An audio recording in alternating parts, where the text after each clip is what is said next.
stories unfold, and the chat's got soul. From the gavel to the gas, we're watching it all. Covering the courtroom, big case or small. Laugh when we can, cry when we must, but it's all real talk, you can count on us. We're not the pros, just fans who care, with popcorn in hand and a comfy chair. And every twist, we're right there, together like we're all in the witness chair. This is the Broken Baker, where the trials come alive, where the chat is wild and the vibes survive. We're watching the worst of what people do, but we keep it light, yeah, that's our truth. It's the only place for crime, and it feels just right. We bring the justice talk into your night. So hit that stream, don't miss the call. At the Broken Baker, we cover it all. Oh yeah. We're just flaming with the view, but we ask the things the world wants to. Digging through the facts, side by side. Even when it's dark, we bring the light. No clickbait, no fake feels, just truth and the highs and the reels. With the chat that roasts and rises, we're just here for the case and the vibes. This is the Broken Baker, where the stories unfold, with a smile in the heart, even when it's cold. Yeah, we cover the bad with a wink and a grin, where the real talk starts, come on, jump in. It's the only place to be, can't you see? For trials and truth, it's BBTV. The Broken Baker, where the trials come alive. Yeah, we'll be here, trial after trial. Yeah.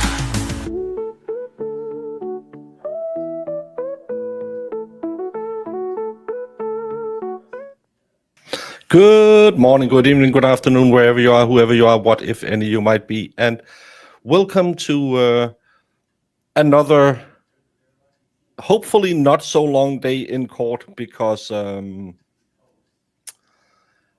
just as we ended Friday, they were about to get to the day where the incident happened. We were lucky enough to sit through hours of I did this, I did that, I didn't do anything. And now we are about to figure out why did he have to blow the head off his wife. I don't think they are going to call other witnesses after. I haven't heard them say anything like that, and normally you will end with the defendant, so it's nice and clear in the head of the jury. But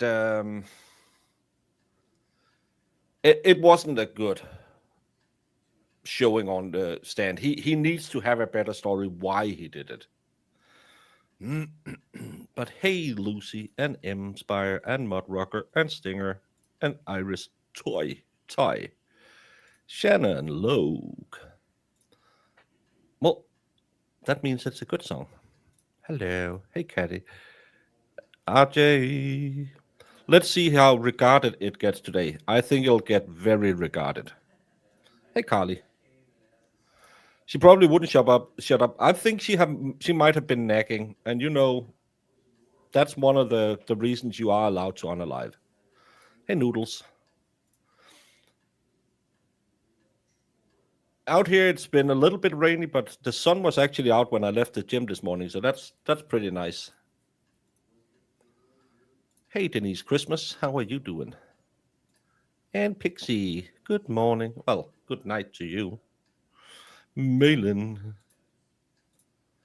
No, I don't have the best chat. Everyone says they have the best chat. I don't have the best chat, but I do have a very, very, very nice chat, and a chat that hopefully makes a lot of people feel welcome, even if they don't participate in it.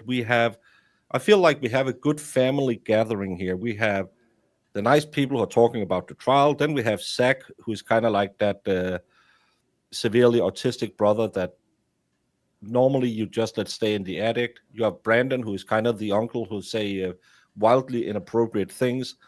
Then you have Jamie, who will come in and just laugh at everything, kind of like that drunk aunt who, no, I'm not drunk. I just had some cough medicine. And you'll have Sue, who is like the mom who's always, shut up. So I think we have a very family-oriented chat here. Just don't bring kids in here. Hey, Side-Eye. MJ. When the ex-wife and nagging, that's a pew-pewing. Well, if she had tossed a Yankee candle at him again. Hey, Texas. And Anna Stanich. Talk about the autistic kid from the attic. Hey, Zach. Hey, Cowbell. Oh yeah, we switched back to winter time this Sunday, so I'm very confused with it right now. So I don't do my time zones. Oh, it's good to hear. Hey, Kim. And Sebastian Müller. Baker has the best Jamie though. There's not much, not a lot like her. Hey, kid.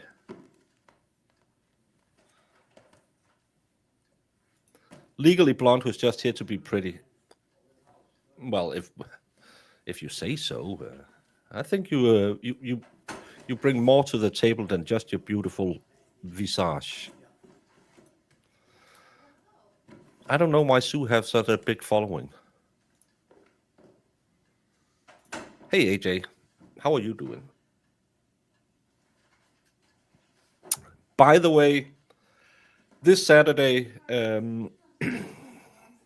I might, if nothing else comes up and everything, I might bring AJ's kid on, Carmen, and we'll try and raise a little more money for her body armor for her job. So she can talk about what it is and why she needs it, because some people might think, who's that Carmen? Because they are not lucky enough that they have experienced her over on AJ's channel, which you all should do. AJ runs older trials, rewatches older trials, and she picks up some good ones. She had one where a guy was stuck in a windshield for a day. Right now, someone got burned or something, trying to make it look like a self-deletion. Sadly, she always starts at midnight my time, so I'll stick in there for 15 minutes, 20 minutes, but you should all go and follow AJ. She is a wonderful, wonderful, kind of like me. She's the homely type of channel. She doesn't have the same weirdness as we have, but both Zach and Brandon does stop. Did you just say it's in the best chat on YouTube? I object and move to a mistrial. No, it's because everyone say they have the best chat, and hey, they have the best chat. I just have the most cozy chat. Danish have this this thing called hygge. That's a kind of a cozy, undefined thing that we do, and I would like to say I have the most cozy chat on the internet. I hear Zach is like a pimple on your bum, always showing up uninvited, impossible to ignore, and somehow manages to ruin every perfect good sit-down moment. Yeah, I heard that on. I for one won't say that about Zach, but I've heard a lot of people describe him that way. Yes, this is the thing we're trying to help raise a little bit of money. You were very generous the other day, and we raised almost $300 for her new gear. It cost $1,000 because sadly they don't give good gear to people who work for the state, for the sheriff's office. But she's working nights on Friday, so it's going to be maybe a little rough for her. But we're trying to make a fundraiser on Saturday, probably be around 9 Eastern. So if you want to hang out, you don't have to contribute. Just come in and hang out and hygge with us. Yes, the hygge chat. Sounds kind of like a hug. AJ is currently doing Rachel Waterman, the Alaskan town bicycle, accused of soliciting the red rum of her mom.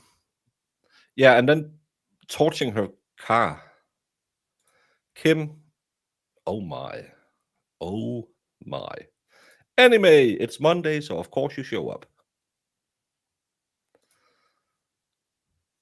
Oh, we are very, very happy that you choose our chat to participate in. Du- du- du- du- du- du- du. Hey, Glory McLaughlin. That's the name.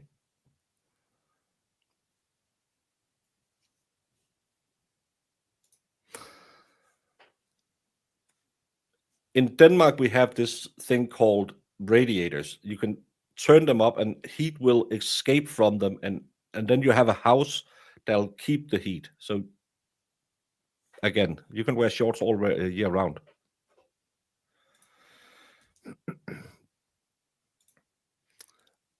Exactly. She wouldn't have to deal with Zach because Zach is her estranged father. He's out getting milk and cigarettes. Well, it's because Glorin McLanolin. You know this channel. I'll make up a name if I can't figure out what it is. I'll just call you something. I'll call you Gluten McLuten or something like that. No shorts and a t-shirt.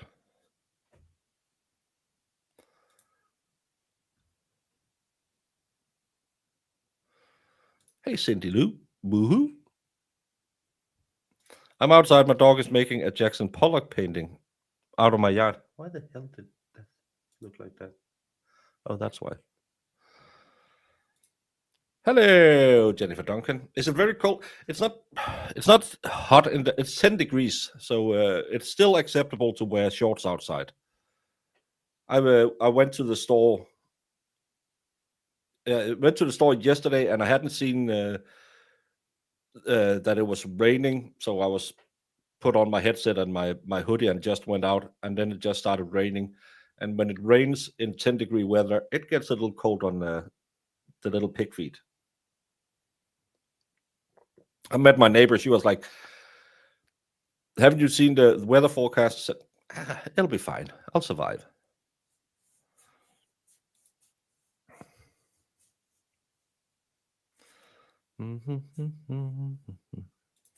Foreign McLaurin.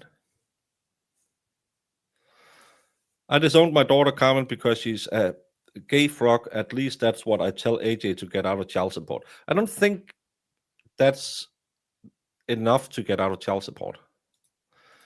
You do like gluten McGluten. I'll try and remember that. It's 72 degrees and freezing. How much is degrees in real numbers? Can I do this? Turn it over to no. Wish I had one so I could. Oh, can I do it in Fahrenheit?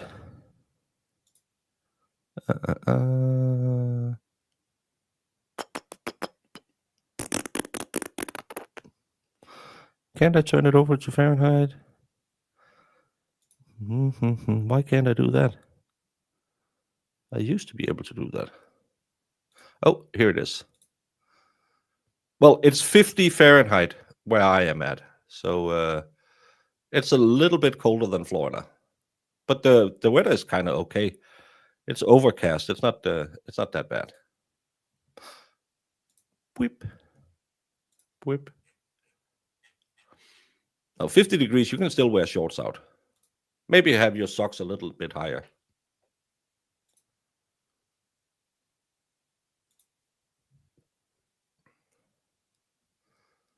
Oh, you're colder than Denmark. Well, you're also 5 hours behind me.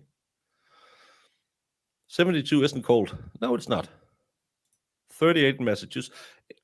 Again, that's probably how cold it was back when I got up. I don't have Alexa. I have Google, and I don't have any Google units in here. So it was just I'm on my PC, so I just opened up the weather app. We had 38 degrees today. Well, you're on the southern hemisphere, so you're getting into to summer. So that would be around 100 degrees, right? Jeebus. Thank you, Colorado.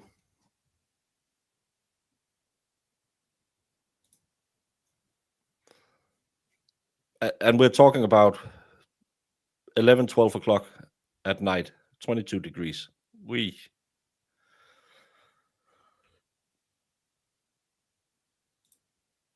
Yeah, just do the, hey Google, how hot is it?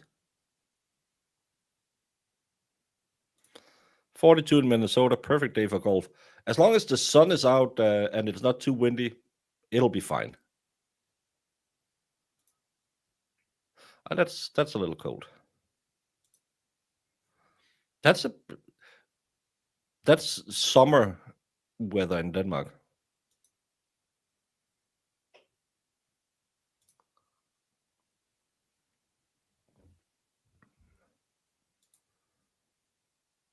Oh my. Oh my. Well, I heard in Boston, you leave the underwear off or it'll get crusty.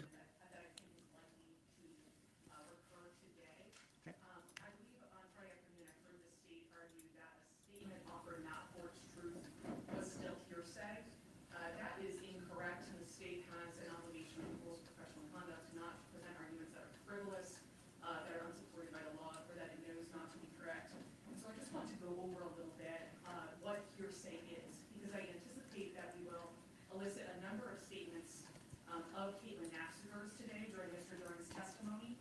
Those I would argue are admissible under 8033 as Caitlyn Naffziger's testimony? through Mr. Duren's statement testimony. Elicit statements of Caitlyn Naffziger in Mr. Duren's testimony. They're admissible under 8033 as an existing plan, but in the alternative, they're also admissible as non-hearsay for the effect on Mr. Duren. The statements themselves, not how Mr. Duren responded to those statements, although that's also admissible, but the statements themselves are non-hearsay.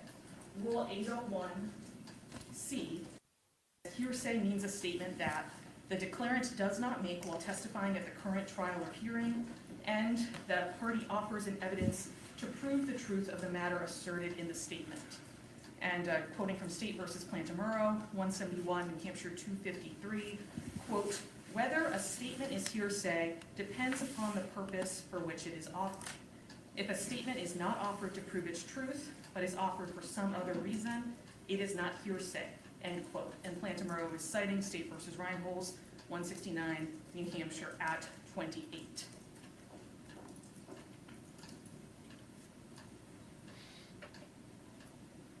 Examples of statements that are not hearsay are statements offered to prove circumstantially the state of mind of the declarant. Marissa, we have her in the calendar for Wednesday. So that would be an admissible purpose here. Statements offered to prove their effect on the listener, again an admissible purpose here. Or statements offered to prove only that they were made, why a witness pursued a course of action, or why a witness had a certain reaction, words of legal significance. And so the statements that Caitlyn Naffziger made to Dustin Duren the day of the incident are admissible both under 8033 and as non-hearsay for the purposes including proving circumstantially the state of mind of the declarant and proving the effect on the listener. I'll also note a couple other cases, although I won't go into extensive detail. State versus Gabusi, 149 New Hampshire 327. That's a 2003 case. At a bench conference, the defendant's counsel explained that the statement would be offered not to prove the truth, but to show the defendant's belief. And the Supreme Court found that the trial court improperly excluded those statements. And in State versus McPherson, 127 New Hampshire 826, a 1986 case, the Supreme Court found that the trial court committed reversible error in excluding statements that were sought to be introduced not for their truth, but for the state of mind of the defendant. And so I want to just be clear that that the argument that statements offered not for their truth are hearsay is not one that is legally correct. Just to kind of preempt any need for extensive bench conferences while the jury is here. Understood. Attorney. Your Honor, the state's well aware of what hearsay is and is not. We appreciate the lesson from defense counsel this morning. We'll object as statements become necessary to have objections. That was kind of snarky. Yeah, Well, it's also snarky. I'll tell the state what hearsay Okay, is. specifically Yeah, going back to Friday, but it Attorney was just General, is there funny. any specific issue that you want to, understanding the argument generally speaking, is there anything, if we parse this going forward as opposed to going backward, is there any specific issue going backward? Going backward, Judge, I think that the court erred in not allowing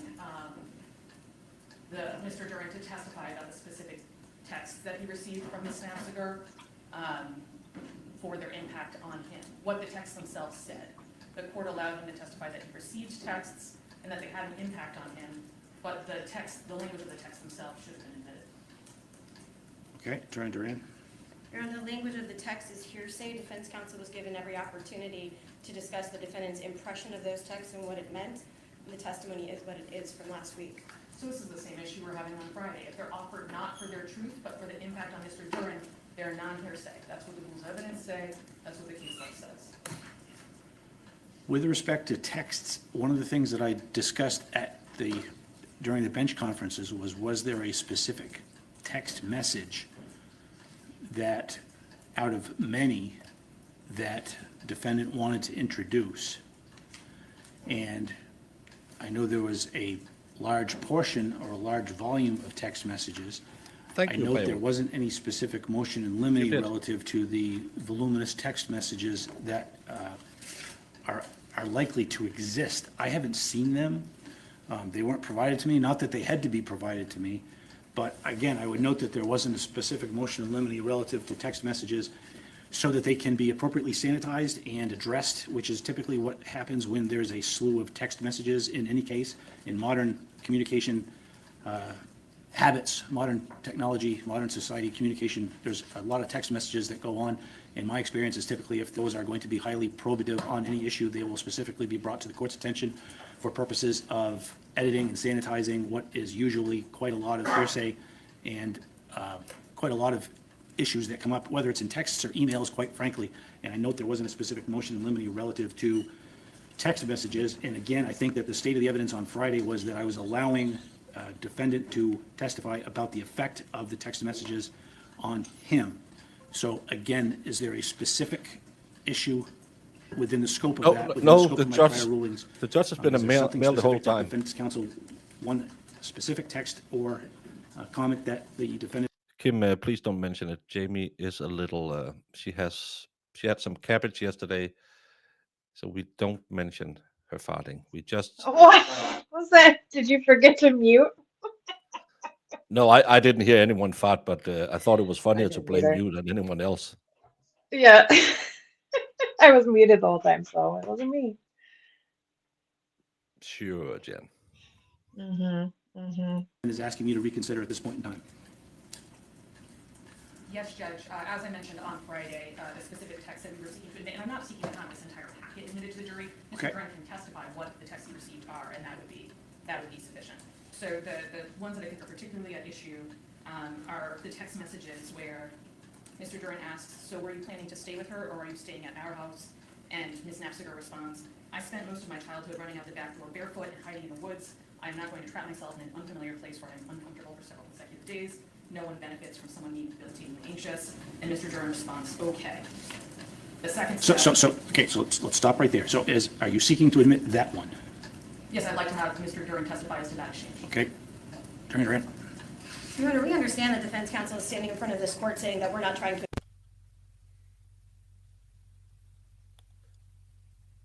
What are they doing with the audio? Oh, I thought that was you. What are you The doing? basis of her anxiety is why she would feel trapped. We're not able to get into the relationship with Mr. Duren in terms of Ms. Naffziger's feelings, but that sure brings some of them up. Your Honor, the exact content of the text message is exactly what defense counsel is trying to get into. They're trying to put that in. Otherwise, the impression that Mr. Duren has from it is sufficient. She wasn't going to stay there, and he has testified to that over the last 3.5 hours.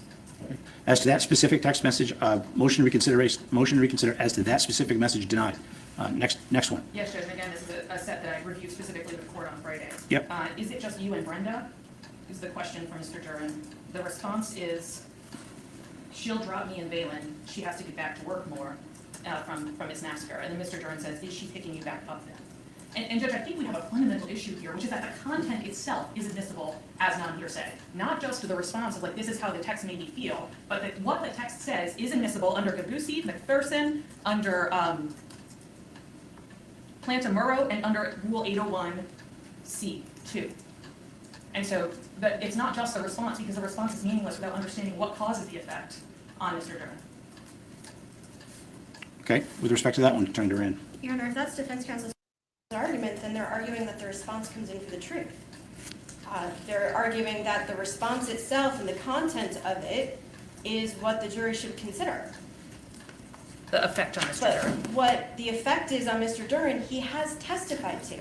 He is, and the only effect, it's not like it affects him in any way other than based on that text message, he knows that Brenda isn't going to be at the restaurant. He doesn't know what's going to happen at the end. He knows she's dropping Caitlyn off. The content of the text message is what defense counsel is trying to get in here. They're attempting to be able to put that conversation in front of this jury and put it in as truth and fact, which is fine, but that makes it hearsay, and there are statements inside of these text messages that are not admissible. And as such, Mr. Duren has, and again, he testified for 3 hours on Friday about the background. We haven't even gotten to the crime that this jury is here to consider, and defense counsel now wants to get back into something that he's already testified to, which is that he knew when he went to the restaurant that Caitlyn didn't have a ride, that she was dropped off and left there. It's been testified to. It's very clear this jury already has it. And the state relies on its arguments that were made at the bench and relies on the ruling of the court. And Judge, as I stated on Friday afternoon at the bench, for statements that are not admitted for their truth, the defense would not object to a limiting instruction, saying these are being admitted not for their truth, but for the effect on. Moment of silence for Miami Spice's Mama's pulled groin, rest in peace, could require reconstructive surgery. Oh, she got an MG.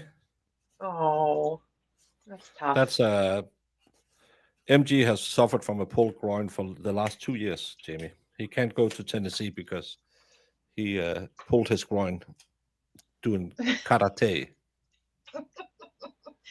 I mean, that'll do it. No, they're just arguing that they want to have some text messages in that they already have ruled wasn't supposed to come in, but they're not hearsay because they don't want it as the truth of the matter, but they want it as the truth of the matter. So, yeah, good start to a Monday. Mm-hmm. Happy Monday.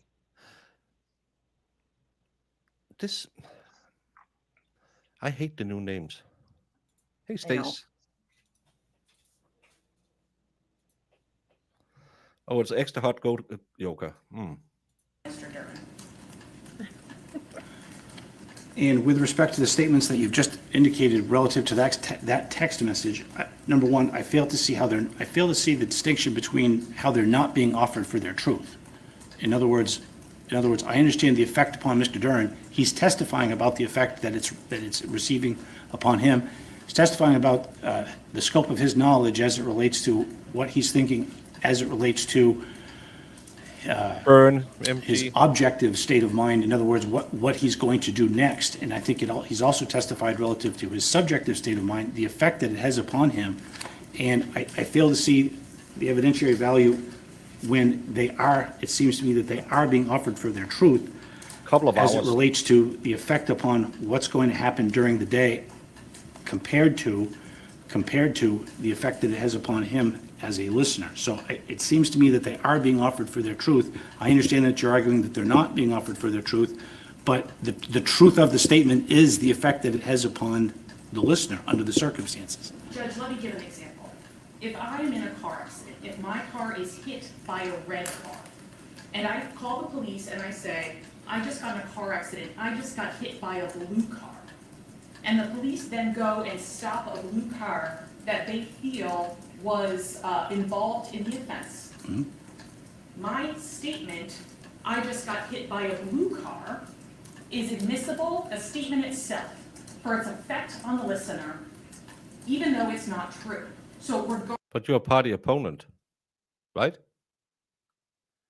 So that doesn't make sense. She's a victim, so so her statement to the police would be admissible. You would think. Yeah. I spent more time getting my hair ready this morning than lady lawyer on the right did.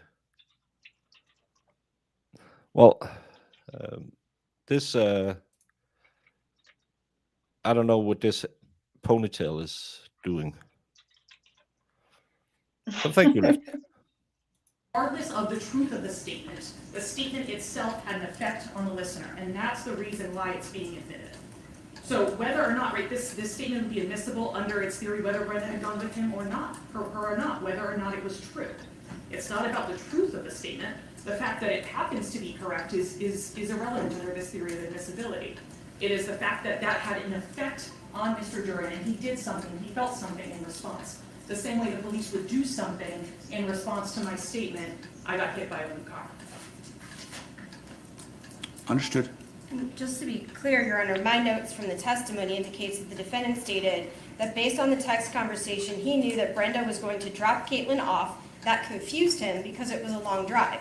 So all of this is already there, and none of it is relevant to whether he murdered Ms. Naffziger or acted in self-defense. Okay, with respect to that one, again, right now we're going backwards. With respect to backwards, I will deny any motion reconsideration relative to that specific statement, again, going backwards. Next statement, Attorney Kettles. Judge, the rest I think is an issue that'll come up Prospective? prospectively. Prospective, okay. And understood relative to prospective as well. But are you satisfied with the argument retrospective? Yes, Judge. Okay, all right. Anything further on that? No, Your Honor. Okay. Okay, anything further at this point, Attorney Duren? No, Your Honor. Okay. All right. Get your lip and let's finish this.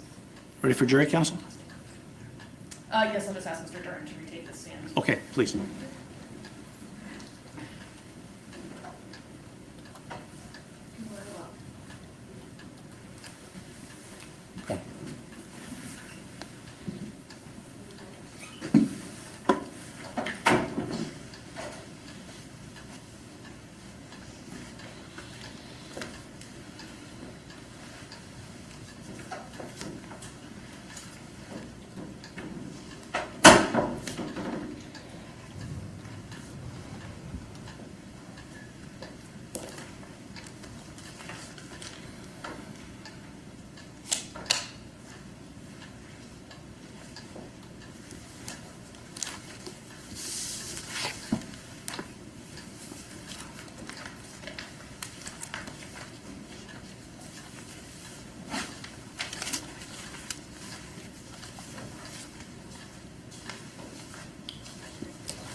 All rise for the honorable jury.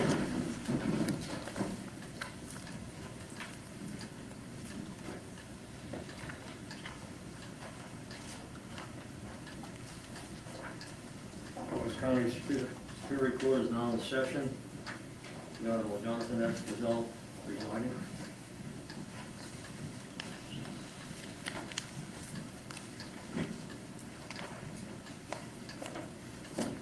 Okay, good morning. Thank you. Please be seated.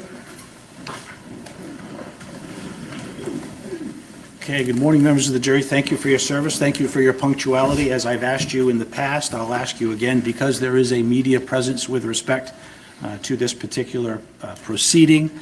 I have instructed you to not avoid any exposure relative to any media coverage, but I would ask you now if you have received any media coverage, as you've received any information or have reviewed anything relative to any media coverage, even if it was inadvertent, I would ask that you please raise your hand and indicate so that we can address it. Okay, let the record reflect that none of the jurors have raised their hands. Thank you very much for adhering to my instructions, following my instructions. And with that, we'll proceed. Attorney Kettles? And Mr. Duren, you're still under oath, sir. Yes. Dustin, where we left off yesterday, you had just returned from the library and eaten lunch. Can you tell me what happened after lunch? So this was at the house. Caitlin, Elowen, and Valen were all playing in the girls' room. And at that point, I'm just kind of working on things, like kind of getting stuff set up for the weekend and the following week. And then every so often, I would go to the room just to ask, hey, what's going on? Is Brenda picking you up here? Are we meeting her somewhere? Just what's the plan? What is going on? What did Caitlyn say in response? She was not responding. She was completely ignoring me, just kept playing with the girls. So about like every 15, maybe it was a half an hour, maybe every 15 minutes, a half an hour, I would come back and ask again, hey, what's going on? What is the plan? And she just kept ignoring me. What did you think when she kept ignoring you? So I don't know what's going on. So with backing up to what was happening prior to, again, she was saying that she didn't want to stay at the house, which is fine. But then all of a sudden Brenda isn't coming with us to the restaurant. She's not staying there. She wanted to come back to the house all of a sudden. I'm confused about what is going on. There's a lot going through my head. And one of the things that's in the back of my head, which is why I'm bringing up these stories in the first place, is that the last time she was ignoring me and not telling me what was going on was when she stole Valen out of Nevada.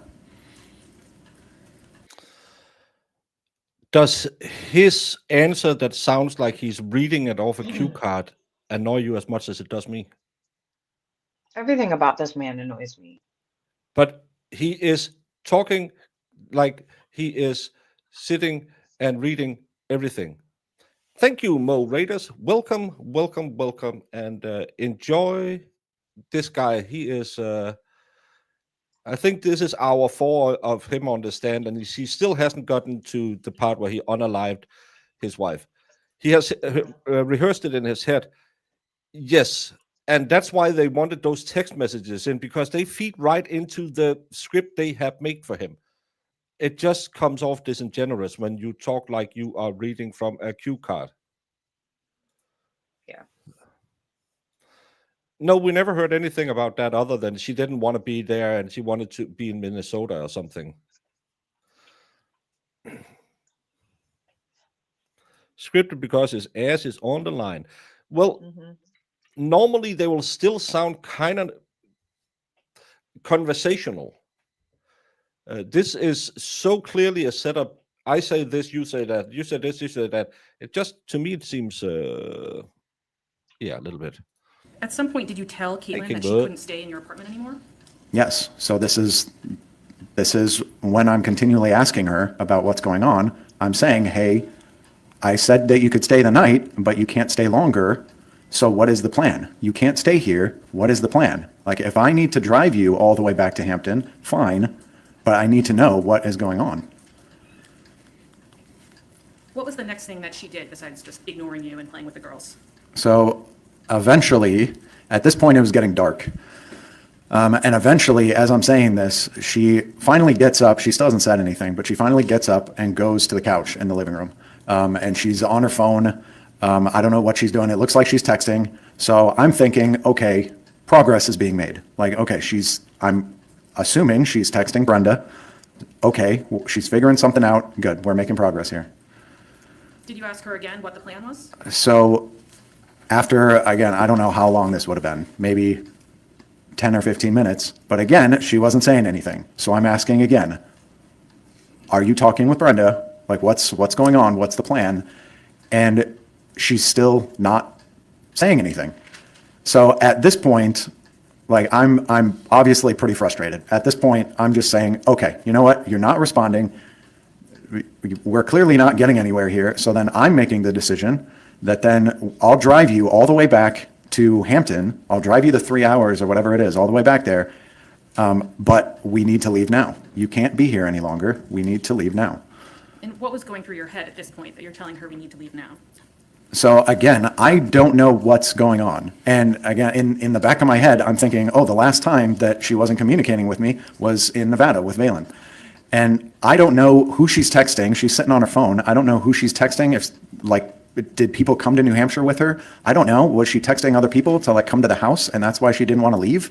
Like, I didn't know what was going on. I wanted her out of the house. I did not know the situation. I did not. Yeah, that WordPress was. Why didn't he mention any of that? Oh, I'm a veteran. No, you were a musician and got robbed in Vegas. Know what was going on, but something was happening. Something was seriously wrong. I wanted to get out of the house. And what did you do next? So at this point, this is when I get Valen and I start putting her in the car seat. And so I'm putting her in the car seat in front of the kitchen, sort of at the doorway in front of the kitchen, also in front of the doorway to the bathroom, and it's in the hallway that leads outside to the garage. So I'm putting her in the car seat. At this point, she's still kind of playing in the room and going back and forth and seeing what we're doing. So at this point, she's out like, okay, we're going somewhere. So she comes out and she's standing behind me in the kitchen. And this is when Caitlyn gets up from the couch, grabs Elwyn, and then takes her back to the couch. When she takes her back to the couch, how are the two of them seated? So yeah, after I finish buckling in Valen, then I go into... Ha! I told all of you. The kid was in the car. Now he said the living room, and I see. No, so I know she was in it's the car seat. I just wanted to be right. You scared the bejesus out of me. I'm over here like just listening, and you're like, ah! I'm sorry, Jamie. It's just because Sue yells at me. Elwyn's sort of straddling Caitlyn's right leg. She's facing me. So like Elwyn's legs are on the outside of Caitlyn's right leg. And then she's facing out towards me. And at this point, just Caitlyn has one arm around Elwyn, like around her chest. And what did you do when you saw Caitlyn holding Elwyn from behind? So I just started saying, hey, what are you doing? We need to go. And at this point, this is really to where this is the first time she said anything in which she just said, no, I'm not leaving. What did you do when she said, no, I'm not leaving? So again, I start saying, no, we need to leave. We need to go. And at this point, I go up and I try to grab Elwyn. And what ends up happening is she pulls back on Elwyn and sort of yanks her out of my reach, like away from me. So she yanks her back, and I immediately step back, going, whoa, whoa, whoa, what is going on? What are you doing? Let Elwyn go.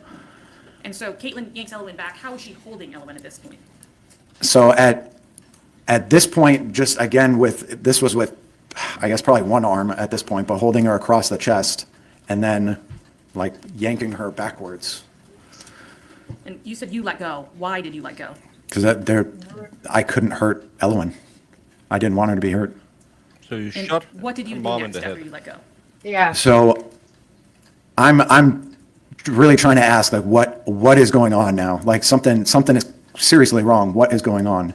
And this is where she first starts really talking, and where now she's making these demands for just a substantial amount of money that there's no way that I could pay her. And I'm telling her this, like, I can't get you this kind of money. Like, I don't have this kind of money. I'm paying you what I can. I'm sending you what I can. I can't pay this. And then at this point, this is where she's saying, or now threatening, that then, oh, if I can't pay her, then she's going to say that I kidnapped Elwyn from Minnesota without her permission, and that she was going to call the cops and have me arrested, and that then I would never see the kids again. And the cops are going to be like, And just to be clear, Ma'am. had you kidnapped Elwyn from Minnesota without Caitlyn's permission? No. And what are you thinking at this point that you're hearing these threats? So at this point, I think the best way to describe this, I think, is in like a Marine Corps color code system. So it's like a situational awareness, like an internal radar system, but to where just naturally, just a normal person would just be in white. Like their radar is off. They're not, like you're walking into a restaurant and you're not concerned with, like you're not thinking about threats. You're thinking about like what's there to eat. But I think combat vets, probably police officers, I think can say the same thing, that they're probably going into a restaurant and they're just kind of aware of maybe suspicious people or suspicious things that are around, or they want to sit in a corner booth or with their backs against the wall so that they can visually see things. So that's just a natural yellow, like your radar's on a natural yellow. And what is your radar on most of the time? Yellow. So I'm constantly on yellow. And at this point, as Caitlyn is making these threats, what does your internal radar do? So now at this point, I'm in orange, What is which orange? is, so I'm now seeing a potential threat. I'm seeing my child being restrained to where I can't get to her. I'm thinking of all the suspicious stuff that has been happening about how there's some sort of plan going on, but I don't know about what's happening. And now and with these threats now and her not leaving, like something is seriously wrong, something is seriously happening. And with her now holding Ellen hostage and making these demands, my radar's on, it's on orange, I'm seeing a potential threat, and now I'm observing what else is going on. So at this point, this is where I'm thinking, okay, weapons. Okay, my desk, or my gun is on my desk next to the couch. I'm thinking of the knives that are behind me. I'm thinking of the doorways. Absolute other craptastic bullshit. Yeah. Oh my fucking god, this is so stupid. I'm on yellow. I'm thinking of all the scenarios. You have one thing that you can do before all of those scenarios. You take this and you plow it straight into her face. If she's hurting your kid, if you're afraid of anything, the easiest way to make this 5 foot nothing do nothing is just to plow this fist into her face. Or if she's holding on to your kid, punch her in the shoulder. You don't need to hurt her because you would hurt her if you punched her in the face. Punch her in the shoulder. And she'll let go of your kid instantly.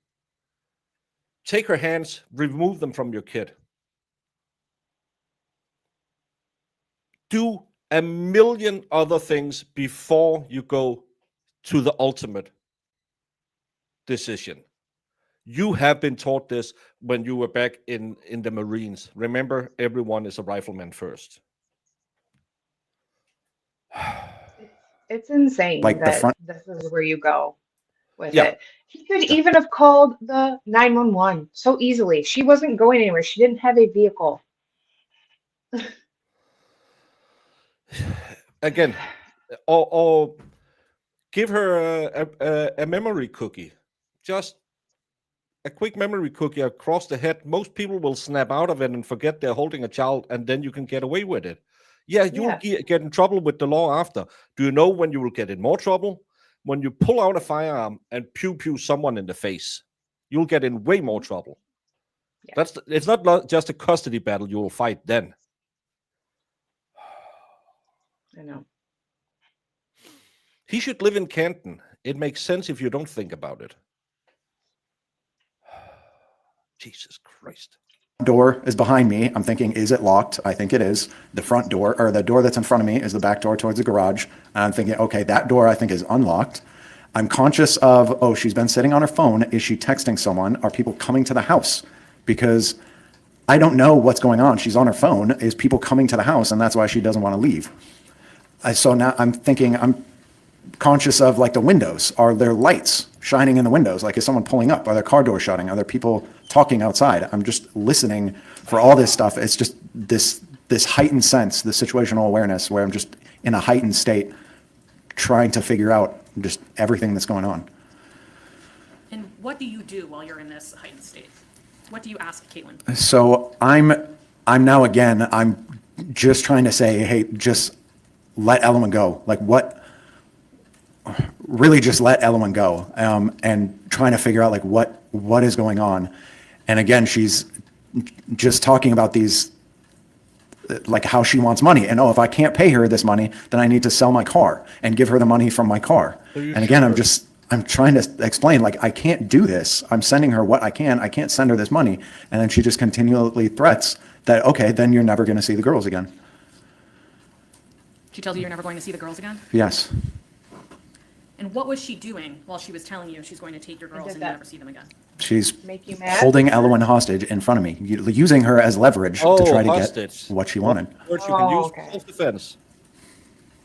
What are your Yeah. daughters doing at this point? So Eloin's crying. And this is why I'm saying, like, Eloin, like, she's smart. She knows when something wrong is happening. So she's crying already. Vaylin's crying. She's in the hallway, and I can't specifically see her.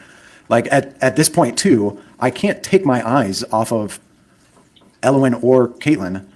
And, like, I don't even want to go into the kitchen to check on Vaylin. Like, I can't just take my eyes off of them. This potential threat, I can't go over there and check on Vaylin. So that's stressing me out, too, of Vaylin crying in the hallway. It's just adding to the stress. So what do you do? So at this point, I'm saying again, just let Eloin go. And I try to grab Eloin again. And at this point, again, now I'm trying harder to get her. So now Caitlyn is trying harder to keep her away from me. So again, she's pulling Eloin in tight and yanking her away from me. And so again, I back up because I don't want Eloin to get hurt in this situation.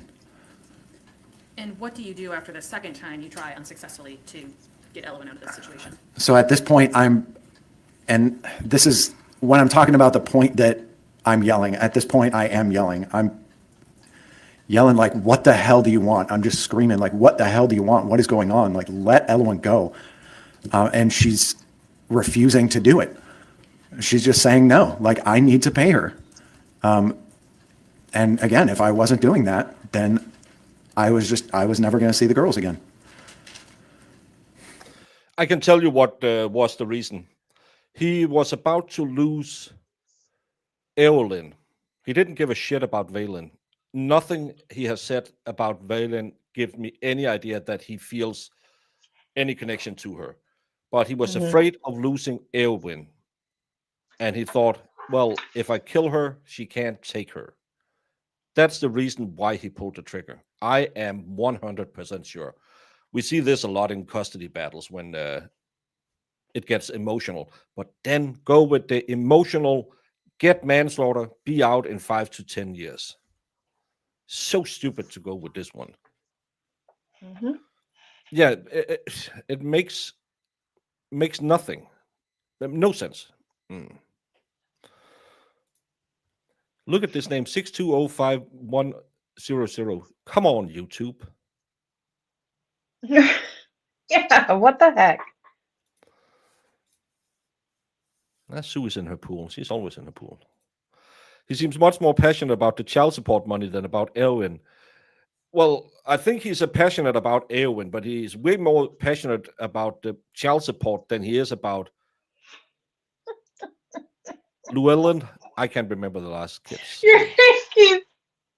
Every time you say her name, you say it differently and worse because it's such a I ridiculous. am not an elf. I don't know why they give them. Vaylin is a dwarf name. Eowyn, whatever her name is an elf name from Lord of the Rings. I hate elves. I used to play Warhammer, and I hate elves. They are flimsy and they are cheating bastards.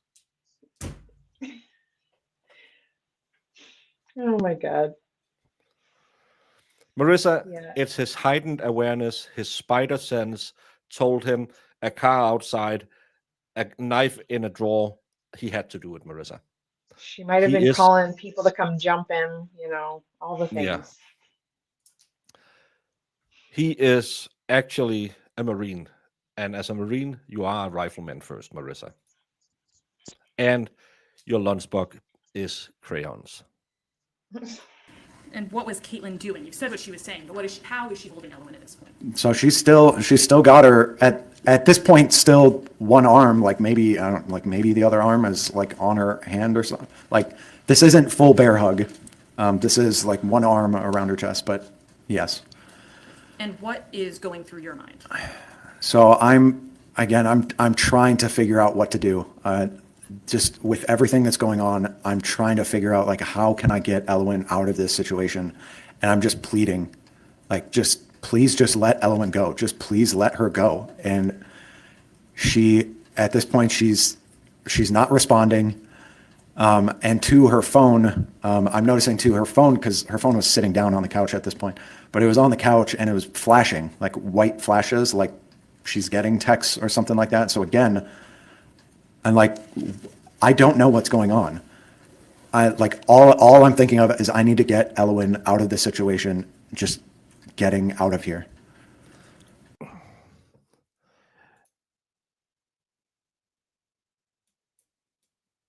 This is the living room. Let's just say this is the garage part. This is the yard out front. He's standing somewhere here. She's sitting over here on the couch with the kid. And because she gets text messages, he's so afraid he doesn't know what's going on. He has a firearm. Grab that. Stand here. Take your cell phone out. Call the police and say, this lady is kidnapping my daughter. I'm afraid someone might show up at my house. I'm covering the entrance. I know she doesn't have any weapons because there's no weapons near her. She just has my daughter. But I have her covered with a firearm. Please come and make sure that I can take control over my child. We have 2 children in the house. I'm armed. I'm standing by the front door, and I'm afraid someone might show up and try and kidnap my kids. Then you don't have this situation. You don't even have to punch her in the face. You can just, and he should know that as a Marine, that if he just takes a defensive position at the only door into the room, he can control the room. Just call the cops. Yeah. Like, I couldn't agree more. Like, if he's gonna grab the pew pew, just have it there. Just, you don't have to immediately, shoot her with it. Like, you could have just called the cops, stood with it. You could have told her to let the kid go, like anything. Yeah. He didn't have the pew pew. He is assessing the situation. Yellow flags everywhere, knives in the kitchen, and he goes and grabs it in a drawer, wrecks the slide, and pews her in the face. That's the story we heard during opening. And you had said earlier that what was going through your mind was that Caitlyn had kidnapped Valen before. Yes.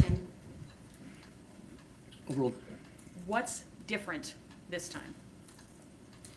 I mean, the big difference is because she's literally holding Elwyn hostage in front of me. She's using her as leverage to try and get what she wants.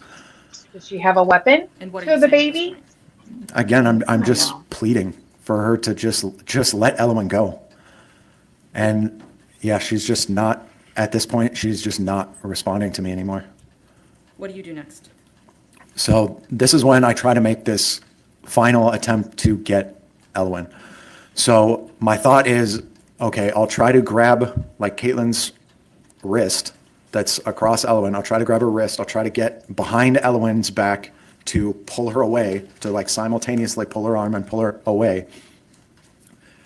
So when I attempt this, when I try to do this, then that's when Caitlyn goes full bear hug. She's then squeezing Elwyn harder. She's yanking her away, like twisting her body and yanking her away from me. And 2, she's putting her right foot up on the table. So her knee is up, and so Elwyn, being straddled on her leg, she puts her knee up, braces it on the table, and is also using her leg to pull Elwyn back away from me. And just the big thing that happened here is Elwyn screaming, Elwyn yelling. And that was the point to where, again, I let go after Elwyn's scream. Yeah. Because you were You're yelling. yanking on her and you're I'm yelling. locking eyes with Elwyn, and she's crying. She Oh just my let out the God. scream, and this is where, when I'm talking about the line was This is the crossed, worst this is what I'm self-defense talking I've ever about. heard. I'm talking about Elwyn now physically being hurt in front of me, and that was the line. Crispy is And smarter what's than this going guy. through your mind at And this she time? wasn't a You Marine. locked eyes with Ellen, and you can see that she's been I don't hurt. think so. So then this is Right. probably the best way to describe this, again, is through this system, Harry, this you color are right. system, to where now I'm going from orange to red, to where I see an immediate danger. I'm seeing an immediate threat to Elwyn, and I have to take action immediately to save Elwyn. And that's that's really what's going through my head. The single thing of, I have to get Elwyn out of this situation immediately. God. What do you do? So this is where I'm talking about, to where I say it's like, it was like muscle memory. It was like training coming out, to where I didn't have to think. about what was happening. It was like, I was trained for this, and this is what I'm supposed.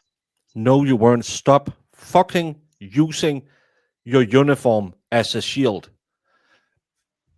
I know you spent a lot of time in the military and you are really proud of it, and most people should be. I spent a lot of time in the Danish military, most of it in reserves, yes, but still, I am very, very proud that I carried the Danish flag on my shoulder because I felt I did a difference. And I hate people like you who crawl back into your uniform when you have to say, well, I didn't mean to do it, and oh, I was just muscle memory. Nowhere in your Marine training was this the only option. We are taught to de-escalate before we just start pew-pewing. Because we don't know, that kid that might look like it has an IED could just be a kid with a toy. So you don't shoot first and ask later. This is the first thing they teach anyone, even Marines who are riflemen first. Assess the situation and then you act. They don't teach you, well, I am going to go to my cupboard, I'm going to rack the slide, and I'm going to pew-pew someone in the face because my kid is crying. Mm-hmm. Stop putting your uniform on because you are an asshole. You paint every Marine with the asshole brush right now. This is, I can't do this, Jamie. I'm going to stand up and walk around for a bit because I get really mad when people. Yeah, the child is his support animal. Yeah, he succeeded at nothing in life, and then he got this woman pregnant, and that was kind of nice for a little bit, and then she got pregnant again. He really didn't want that, and then he found out because he was a lazy bum who couldn't hold down a job that he had PTSD. Yeah. And I agree. I couldn't agree more. I've never been in the military of any sort, but like, I even felt like, what are you saying? Oh, my child, like muscle memory and all my training, like you sound stupid. This is what you were meant to do. I said it last week. We did the riot control things where people would chuck wood. Instead of bricks, we just used wood because it doesn't hurt as much when you get one of those in the head. It hurts like shit when you get it on the legs, I would say. Where we were trying and do as much carnage as possible to teach people to stay absolutely calm in these situations, because you need to be calm in those situations. You can't go gung-ho. Really cool G.I. Joe figure, gung-ho, but you're taught how to be calm in a stressful situation, assess the situation, and act according to the situation. We had these riot. It was one of the things we did because we did a lot of riot control, standing with shields and keeping people from killing each other. And some people would come up and maybe slam a little bit or kick you and stuff like that. And you can't just go wailing on someone, because then the guy next to you can be attacked, and the guy next to him and next to him. It's exactly the opposite of what this clown is saying. You are taught restraint. So when you release hell, hell is coming. But you don't release, oh, I'm going to do a little bit of violence today, a little bit of violence today. No, it's maximum force, maximum destruction when you start destroying things. You don't do this half-ass shit where you, my kid was crying, I'm going to kill someone. Sorry. Yeah. No, I agree. Supposed to do. But I take then, and this is also, again, this is, like I said, it was really, really fast. The entire thing probably took like 3 to 5 seconds max. I take the 2 steps over, grab the gun. As I'm taking probably the 3 steps back over, I'm chambering around into the gun. I grab Elwyn by the shirt collar, the front of her shirt collar. I pull her forward, not to me. I pull her forward to get some sort of distance between her and Caitlyn. Pull her forward, and then fire. Why? Is Elwyn still in Caitlyn's arms when you shoot? So unnecessary. Yes. Whatever. What happens I don't after believe the fire? So immediately after I shoot, so I'm holding Elowen by the collar. She's, again, Caitlyn is still bear hugging Elowen at this point, but the moment I shoot, that's when Caitlyn releases. I pull Elowen fully into me, and I immediately run out the door and run to my car.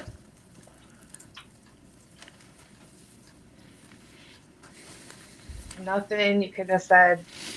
After Let you her run to go. your car, what do you do? So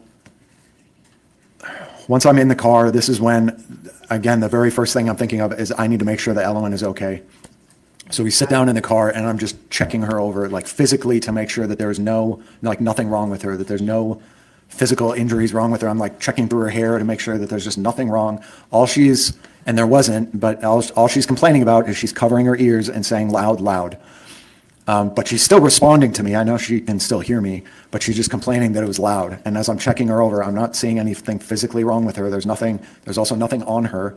So What he said, Marissa. I'm making sure that she was But he okay just and pulled her she was out of the way. physically okay. Once you make sure that Elowen is physically okay, what happens next? So at this point, this is when I said this, to where this is when I realized what had happened, to where, like, consciously I'm realizing this wasn't just someone that I shot. This was Caitlyn. This was someone that I cared about, who was important to me and my family and my kids.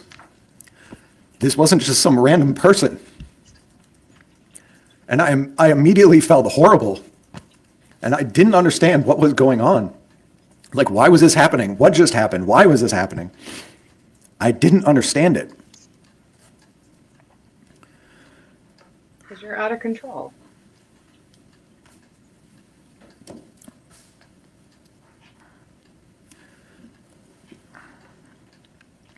So at this point, I'm just trying to figure out what am I supposed to do?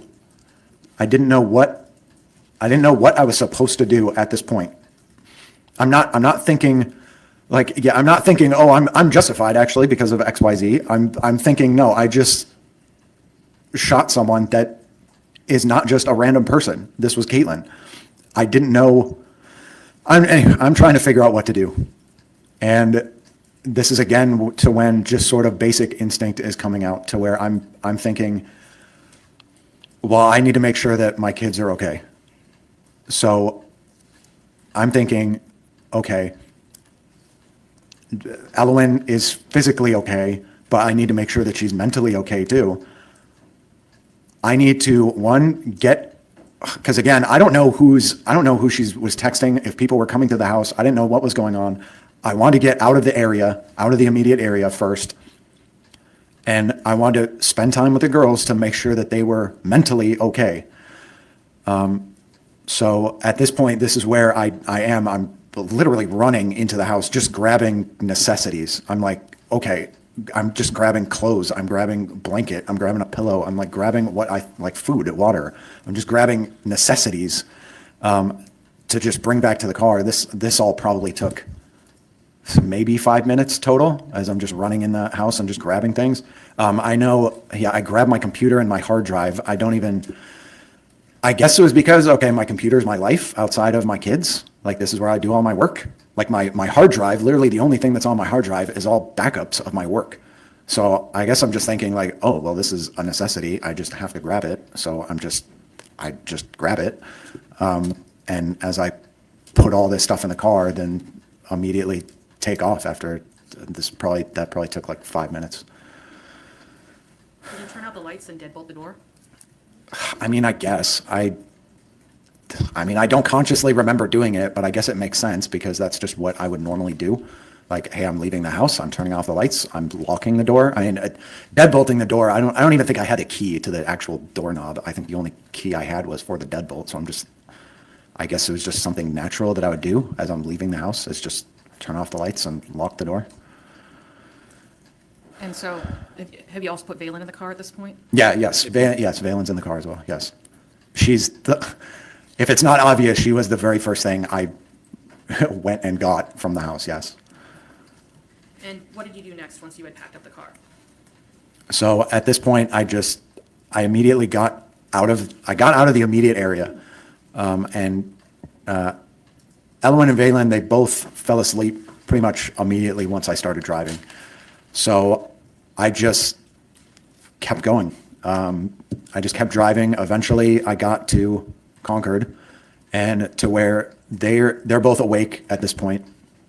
And I wanted to, again, make sure that they were mentally okay. So I park, I think this was at like a CVS or a Walgreens or something. I park in a parking lot. And I sit down with them. I'm talking with them. I'm just making sure they're okay. I'm not talking about what just happened. I'm just asking if things are okay. And talking to Ellen specifically, I knew Valen was her same old happy self, so I wasn't worried about Valen, and she wasn't even in the room when this was going on.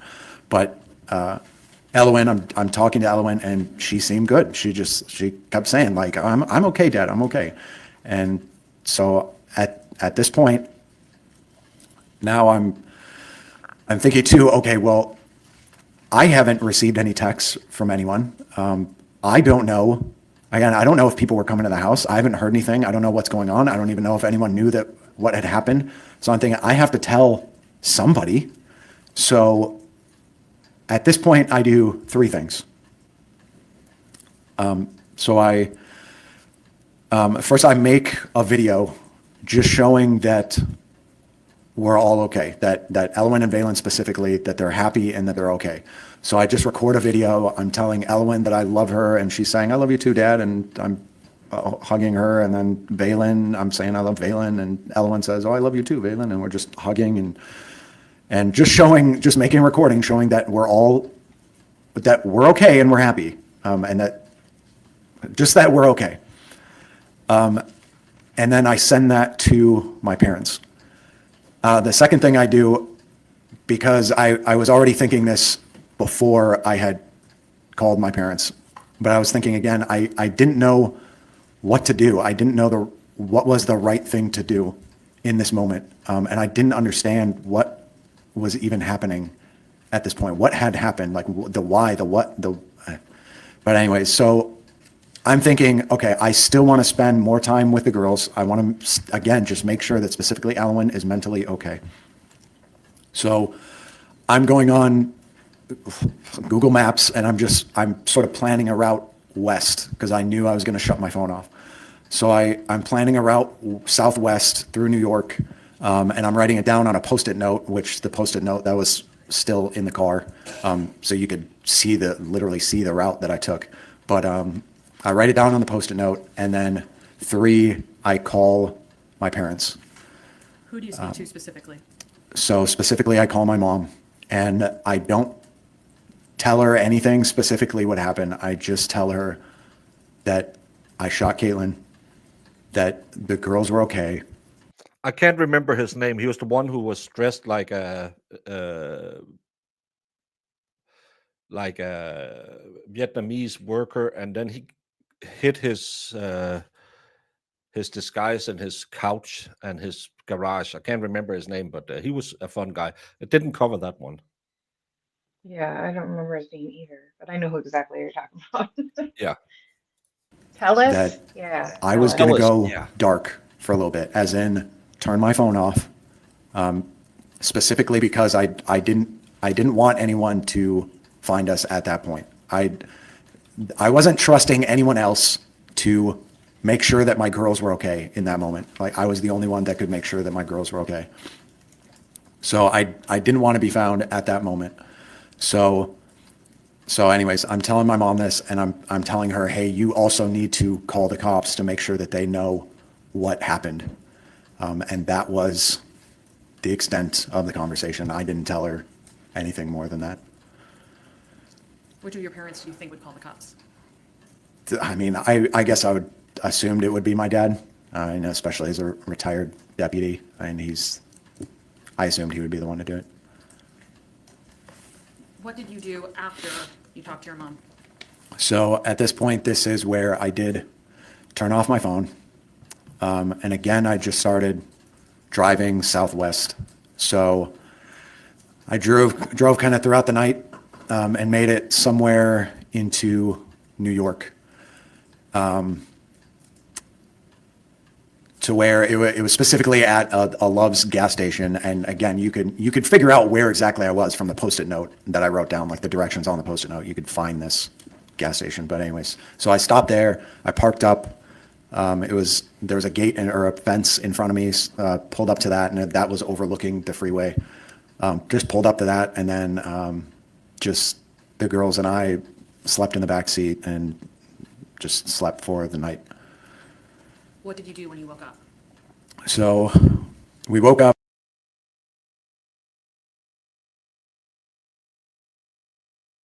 Because the Marines trust him never to trust the government. The Marines taught him never to trust the government. Yes. Again, why call your mom to say they need to call the police? Just call the fucking police. Drive to the nearest police station and said, I had to do it. No, I'll drive to New York and sleep in a parking lot. Everyone, again, Ellen seemed good. She just seemed like her happy self. I mean, we go into the gas station. I mean, we're using the restroom there. Or her interactions with Valen were all good, and everything seemed like she was acting normal, completely fine. We had breakfast there. And this is really at the point to where, because one of the things I was thinking of doing was to drive all the way back to Minnesota to get my kids to my parents. Because no one knows my kids better than my parents. No one has been more involved with my kids than my parents. So they were my first thought of who could take care of them. So I was thinking of, okay, well, maybe I'll drive all the way back to Minnesota. But again, that seemed like a bad idea because just with the two girls, I mean, specifically with Valen too, being so young, it just didn't seem like a good idea. But to get back to it, Elowen specifically, again, she just seemed fine. She kept saying that, yeah, she's okay. And her interaction specifically with Valen, her interaction specifically with me, she seemed like her same old self. And this is really at the point to where I was thinking, okay, I'm not going to drive all the way back to Minnesota. I should probably turn myself in at some police station. And why I was thinking Concord specifically was because that's where I had originally called, and that was the last place my phone was, or where my phone was on. So that's just why I was thinking Concord. But anyways, so I started driving back. Took the same path back that I had originally driven, and then started thinking that, okay, now I want to get brunch with the girls, and it probably is fair to say that, yeah, I was probably delaying things, and that's probably fair to say that I probably was just delaying things. But I just thought, okay, I want to have brunch with them. Before what? Before turning myself in. So Did you have brunch with them before you turned yourself in? no. What happened? So as I'm driving through Keene, so I just entered New Hampshire, and I'm driving through Keene, and I'm looking at restaurants, and as I said before, I see the Applebee's. I'm not looking at anyone else. By the way, I never even knew that there was an Amber Alert. I didn't even think about that would happen. So I didn't know that this was anything other than just police were trying to find me. I didn't think about anything. So anyways, I'm not like looking around at other people. I'm just looking at the Applebee's, and I've never been to Keene before. I've not been to this Applebee's. So I'm just trying to figure out like how do I get into the Applebee's? So I'm like taking a left, and then I'm like, okay, well now there's a median and I can't turn left into the Applebee's. So I'm like going around this roundabout and going back right, and I'm like taking a right, and I guess I turned into the convenient MD, I guess, but then obviously that's not the Applebee's. So I'm pulling in farther through it. And I pull up literally right in front of the door to the Applebee's. And then what happens? So I'm just looking at the hours sign. I'm trying to see the hours, and it was closed. But I'm just trying to look out my window, just trying to see the hours. And that's when I noticed the police officer behind me. And I honestly, I can't remember if he had lights on. I don't remember that. He didn't have a siren on. What did you do when you noticed the police officer? So at this point, I'm like, okay, well, now even if he's just pulling me over just for some random thing, they're probably going to look up my plate and then see something like that this call was made or whatever. So at this point, I pull forward into a parking spot. And then I'm leaning back. Ellen and Valen were still asleep at this time. I'm leaning back, and again, I'm thinking like, man, I really just want to hug them. And so I'm leaning back, I'm unbuckling Valen, reaching back, unbuckling her seat, and I'm trying to wake them both up, like, Ella and Valen, hey, wake up, wake up. And they're both starting to wake up. But at this point, this is when I start hearing people outside, like the officers outside, yelling at me to whatever, get my hands on the steering wheel or put them on the window. So at this point, I didn't want to do anything further. Like, I'm gonna follow their commands. I didn't want anything to happen to Ellen and Valen. I want to make sure that everything was good. So I was fully cooperating. And what did you tell them? So immediately I'm just yelling like, hey, there's kids in the car, just making sure that they know there's kids in the car. Like, be mindful of your weapons. There is kids in the car. And what else? Did you tell Oh, them? you're telling them so to be mindful. As I'm backing up, Okay. and as I'm backing up and they're putting me in handcuffs, then I'm yelling too about how there's a gun in the door. So Why are you telling them there's a gun in the door? because it's loaded, and specifically it's in condition 1, so there's a round in the chamber, and the only reason is just Didn't he say that he never carried it with around in the chamber? So he just had it cocked in the car the entire night, because that was his first story, that he never ever had a round chambered. just because I didn't actually clear it afterwards. I didn't like take the magazine out and like unchamber the round. I just left it, just put it on safe, left it, or set it in the door, the driver Why door. did you tell them that the gun was there? But just to make sure that they knew that there was a gun in the door. Like, I don't want them, like, whatever, bumping it or like grabbing it accidentally or just something, whatever. Just trying to be safe and just letting them know where a weapon is in the car. And then were you taken into custody? So yes, and then that's when, yes, specifically I'm putting that one police cruiser. The detective did come up to me prior to, in the doorway, and he didn't really say much. He was just asking if I was okay, and then two, if just if I wanted anything, if I needed food or something. So let's talk about what happened when you were interviewed by the police, or when you spoke to the police. Yes. Why did you decide to give up your right to remain silent and talk to the police? And just, I felt like that was the right thing to do. I mean, I didn't have anything to hide. I'm still trying to figure it out. I'm like, maybe I can talk this through, and like they'll help me try to figure this out of what just happened. But I'm just trying to do the honorable thing, just trying to do the right thing. How long after the incident did you speak to police? So this was, I don't know how, like 15 hours later. So really short time. So, I mean, too, again, I'm clearly in shock too, because I don't know, like, again, I'm still trying to figure out like the what, the why, the how, like, what is going on. But yeah, anyways. And tell us What do you what's mean? going You through your head. You know, what's kind of your somebody. emotional state while you're being interviewed? So I'm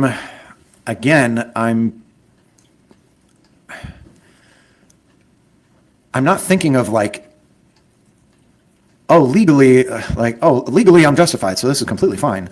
I'm thinking, no, I just killed someone, but not just someone. This wasn't just like a random person that was in the house. This was Caitlyn.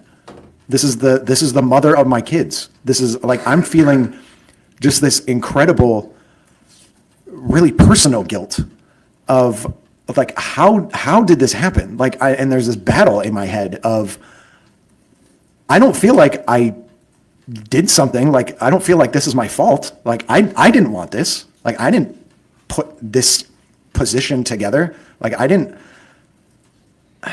I wasn't the one who brought this all together. I'm not the one who was like holding Elwyn hostage in front of me. I'm not the one that like was trying to plan all this stuff. Like, but at the same time,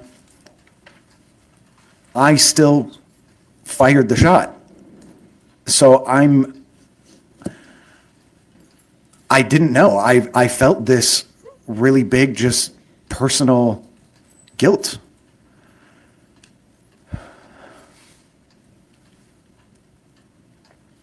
Yes. Cheers. Cry. In your police interview, you told police it was definitely very fast and deliberate. And then a moment later, you said it was very, very fast, very deliberate. What did you mean when you said it was fast and deliberate?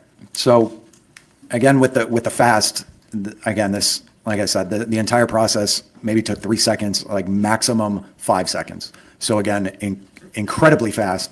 But two, I'm speaking about the physical action. I'm not talking about any sort of mental state. I'm talking about the physical action. But what I mean is like how meticulous it was, like how perfectly performed it was, to where, and especially with how fast it was, for everything to happen within 3 to 5 seconds, like those 2 steps, grabbing it, chambering it, the 3 steps back at the same time, the grabbing Ellen, the firing, it was so fast and so meticulously performed. That's what I was trying to express. So like the physical action was The deliberate? physical action, yes. You also told the police, it doesn't matter if she was threatening, I understand the consequences. What did you mean when you told the police, it doesn't matter if she was threatening, I understand the consequences? Because again, this just goes back to like the biggest thing with all of this, like with everything, regardless of anything. My children don't have a mom anymore. And there's just this incredible personal guilt of, like, even without me understanding what had happened, and now even too, when I do understand what happened, now, like, I could have prevented this situation from happening. I could have been this better partner. I could have been a better leader, to where she would not have to even plan this out. Like, she wouldn't have to go to people like Brenda or be coerced into trying to do stuff like this. Like, I should have been this better person, to where this situation shouldn't have even happened.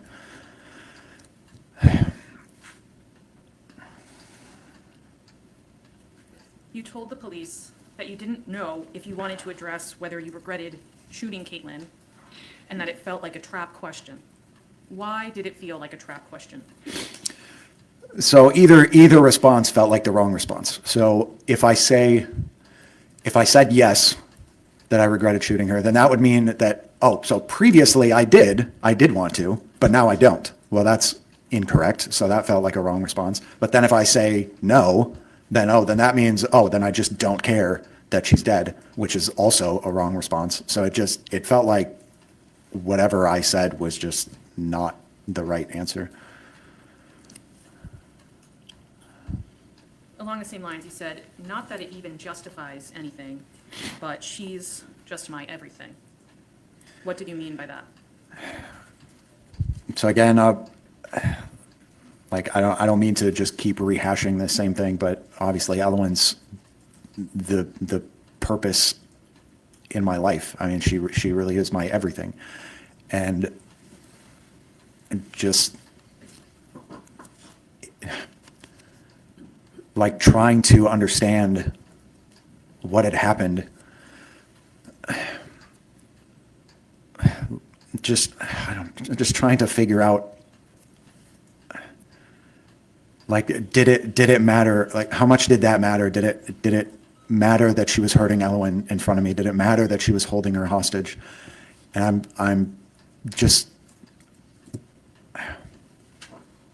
again, I just felt so horrible for it, that I'm just trying to, I don't know. I'm trying to do the right thing. What? Give me 1 minute, Dustin. I don't know. I really don't. And didn't he just imply he actually wasn't that sorry that he shot her, because it had to be done because the other people coaxed her to doing stuff, so he had to kill her? This wouldn't have happened if he was a better partner and people weren't getting in her head. And they had I'm a just better saying, relationship. It's so. if Beach course. is, Is this an appropriate If- time to take our morning break? I was waiting to see what you would prefer. Okay, all right, members of the jury, we'll take a morning break now. if Beaches wouldn't be crazy, he wouldn't have had to shoot her. because someone got in her ear and he wasn't a good enough leader, so he had to unalive her. That's what I'm sitting remembering from these. That's 5 hours almost on the stand he spent. And what I get from it is, yeah, well, I had to do it because bitches be in her ears. It's I mean, it's his child. I understand the love for your child, but like, I don't know how to explain it without sounding too much, but like, it feels like he has this like, just such an obsession with this child that like, he had to do it because her life was in peril. And it was like, I don't know, like the way he talks about it. It's like, you overreacted, sir. You overreacted heavily. But Jamie, someone could be coming to his house and kill him. You know that? I think that was just added. I think that was added crap. No. And the word kidnapping when she was just holding her absolutely wasn't, because that's one of the subtext in the self-defense. It had nothing to do with that, Jamie. That's not why he said she was kidnapping her. Again, how can you kidnap someone when you are the one with the weapon? She's in your house. She hasn't left the house. And you can just say, I have this. You're going to sit there and I'm going to call the police and I'm having you removed. Yeah. Exactly. How is it a kidnapping? I don't know how he thinks that was going to happen. I mean, I'm just thinking realistically, like if she's not, like nothing's really going on with the child, like, okay, what if her aunt shows up and she just grabs the kid and runs out the door and gets in the car? Yeah, You're still going to call the police. Exactly. They will stop you her. would have a better day in family court if she abducts the kid from your house. Yeah. And then you won't have to worry about her at all because you'll have all that documented. Like, this crazy lady is like trying to run out of the house with the kid. And it was clearly rehearsed, and they had put the script together, what to say so he could answer. And I still sit with a feeling that he just hated her and wanted to kill her. Because he had this dream of the perfect life, and she was about to take that away from him, and he wouldn't stand for it. That's the feeling I have after. Well, yeah, I get that feeling of like, this is his one and only happiness. He's so obsessed with this happiness because of this one child. Like, it seems like he gives a crap less about his other child. And then, like, she was hurting her. Well, you were snatching at her too. Do you not realize any of this? You were screaming. She didn't start screaming till he started talking. Yeah. On her. That's when she started screaming, because as she said, she was holding one arm around her, and then he tried to grab her, and she put the other arm around. And then she turned away like this, and Erwin was screaming and crying, and I just had to blast her brains out. He is a former Marine. As you know, they are riflemen first. Yeah, normal kidnappings, yeah, you kind of don't sit on a couch with a blanket around you. And that was it Crispy Bacon who said it the right way. She was putting her leg up on the coffee table to brace against something. Well, if she exerting pressure on to try and brace, the coffee table will move unless it's bolted fast to the floor. Most coffee tables are not that sturdy. I could kick my coffee table. I think I'm actually strong enough that even my standing desk, I could push it over quite easily. So, yeah, I should have had my weight of my legs on it and the pressure of that. Well, first he likes to use the word hostage. So she was holding my child hostage. Yeah. In an attempt to kidnap her, possibly. Yeah. Like all the words.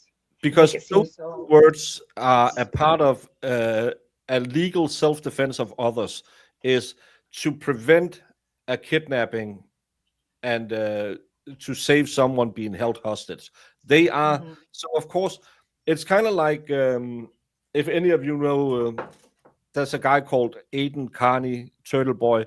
He just picked up a new BS charge in New Jersey, where the person have written the complaint so it hit all the words you need to hit to get an automatic RO. It's kind of the same if you know the lady called Kelsey Fitzsimmons. That piece of paper her fiance filed, it hits all the words that's in the statute just to make sure that you will get the restraining order. Yeah. And she didn't have a car. Yeah, he was he was the one that took her there. Yeah. So she didn't, it's not like she was going to run out into the car and take off. Sounds like Charlie Brown's teacher. Yeah. I don't understand why this guy didn't just plea. He has absolutely no chance of the jury sympathizing with him. Well, they probably didn't offer him a plea. They're probably you can always go and plead guilty in front of the judge and say, hey, judge, do whatever you want. And I don't understand why more people don't do it, because this guy should do it. He doesn't think he was wrong.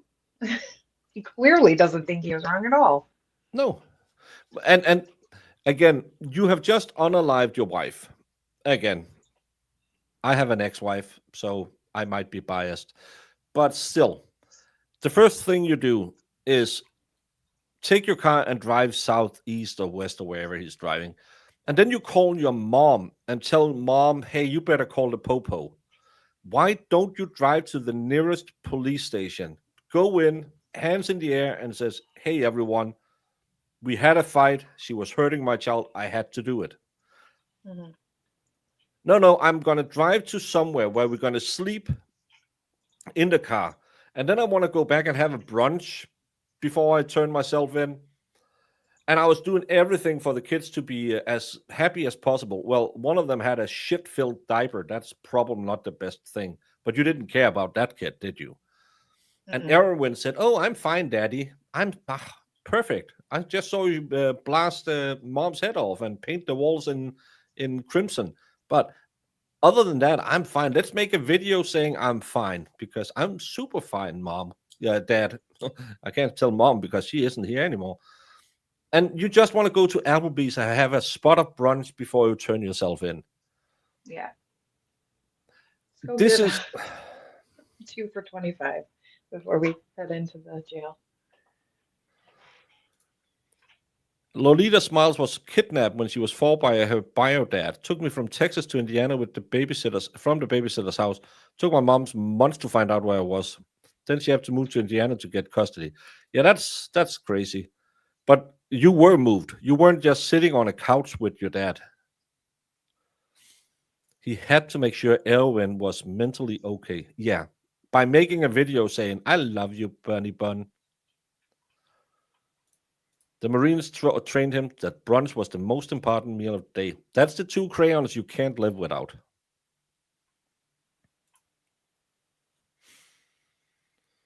Maybe he imprinted on her like Jacob did with Renesmee in the Twilight. Jamie did Twilight movies. You know this. I've never seen a one. Not my thing. Sparkly vampires. I bet. No, I love vampires stuff, but that was that wasn't my style. I don't like them sparkly.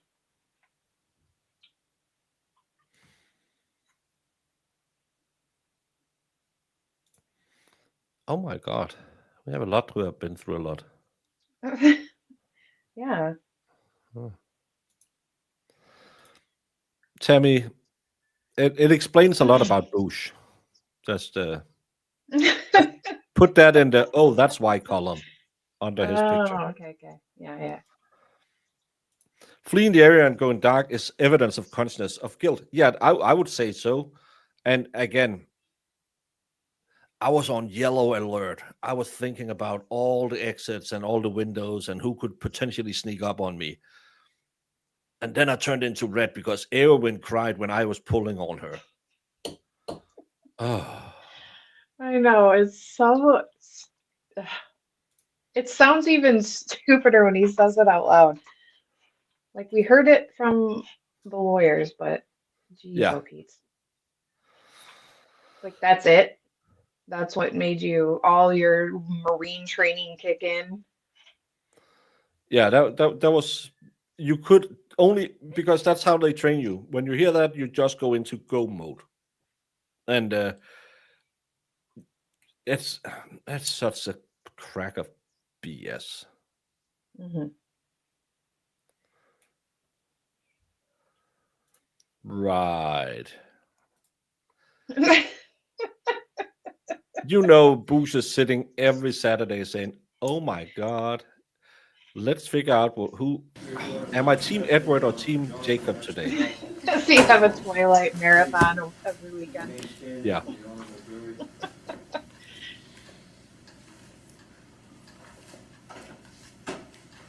Let's get to Cross.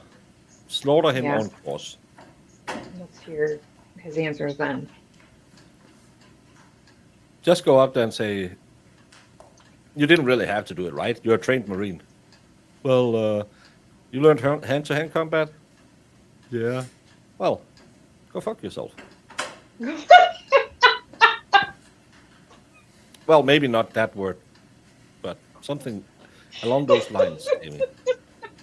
Oh, I hope she says it. No one has seen Zack in the last week, and that Prince of Wales guy, at least he's not as dad jokey as Zack.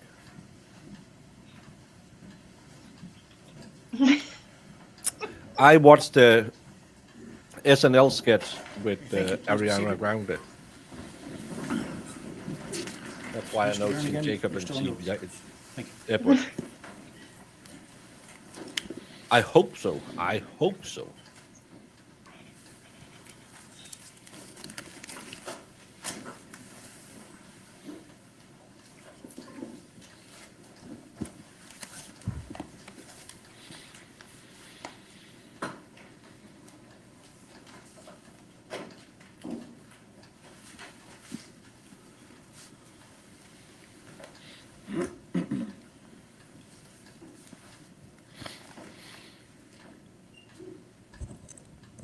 May I proceed, Your Honor? Mr. Duren, you testified on Friday that it was January 19th of 2024 when Caitlyn first sent you her flight information as to how she was going to come to New Hampshire with Valen. Is that correct? Yes, And you hadn't quite left from Minnesota at that point. You were in fact still there until the 20th, the next day. yes, So it was on January 19th that you knew that Caitlyn's ticket from Minnesota to Boston was for two people, correct? well, it was a single ticket, but yes, with both, because Valen was only one at the time. And you knew that it was a round-trip ticket for two passengers, correct? Yes,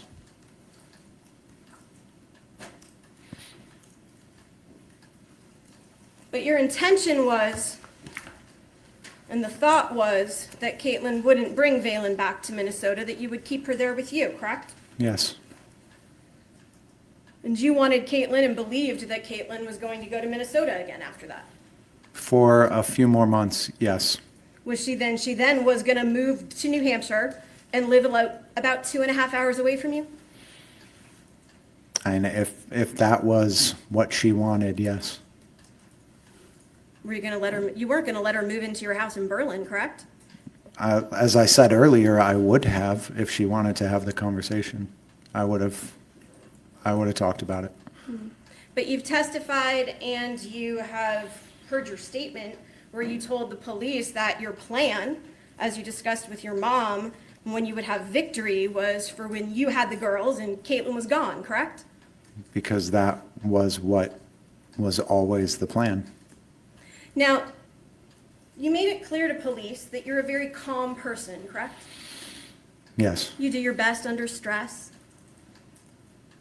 I think so, yes, and that's what you told them, correct? yes, Now, you've talked to us today about this Marine threat level that you function with in your daily basis, correct? yes, But as being a Marine, you were taught how to deal with stress, correct? yes. That's part of what that MCMAP training is, the Marine Combat Martial Arts Program. Well, that's not about stress, but about drilling and training. Well, it's a To act in stressful situations, you pillock. She just got you. You tried to put on the uniform to shield you. She just took it off you. three-part process, right? It teaches you about intellectual stuff, mental training, as well as physical and disciplinary training, correct? Sure, yes, And so it teaches you as a Marine, because that's a high-stress job, right? yes, And you need to be able to assess threats, but still make decisions, correct? yes, All right. Now, you told the police that you only yelled at Caitlyn one time on January 29th, the day you killed her, correct? yes. But today you've testified that you were yelling at her, you were screaming at her, what's going on, give Elowen back, correct? No. No, you I weren't s- screaming at all? I said this was the one time that I did yell. So you The yelled one once? time, yes, the one time where I was yelling, yes. And you yelled just once, one yell.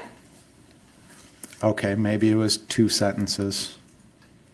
Oh, shut up, Could you have been idiot. more than 2 sentences. No, You were pretty frustrated, weren't you?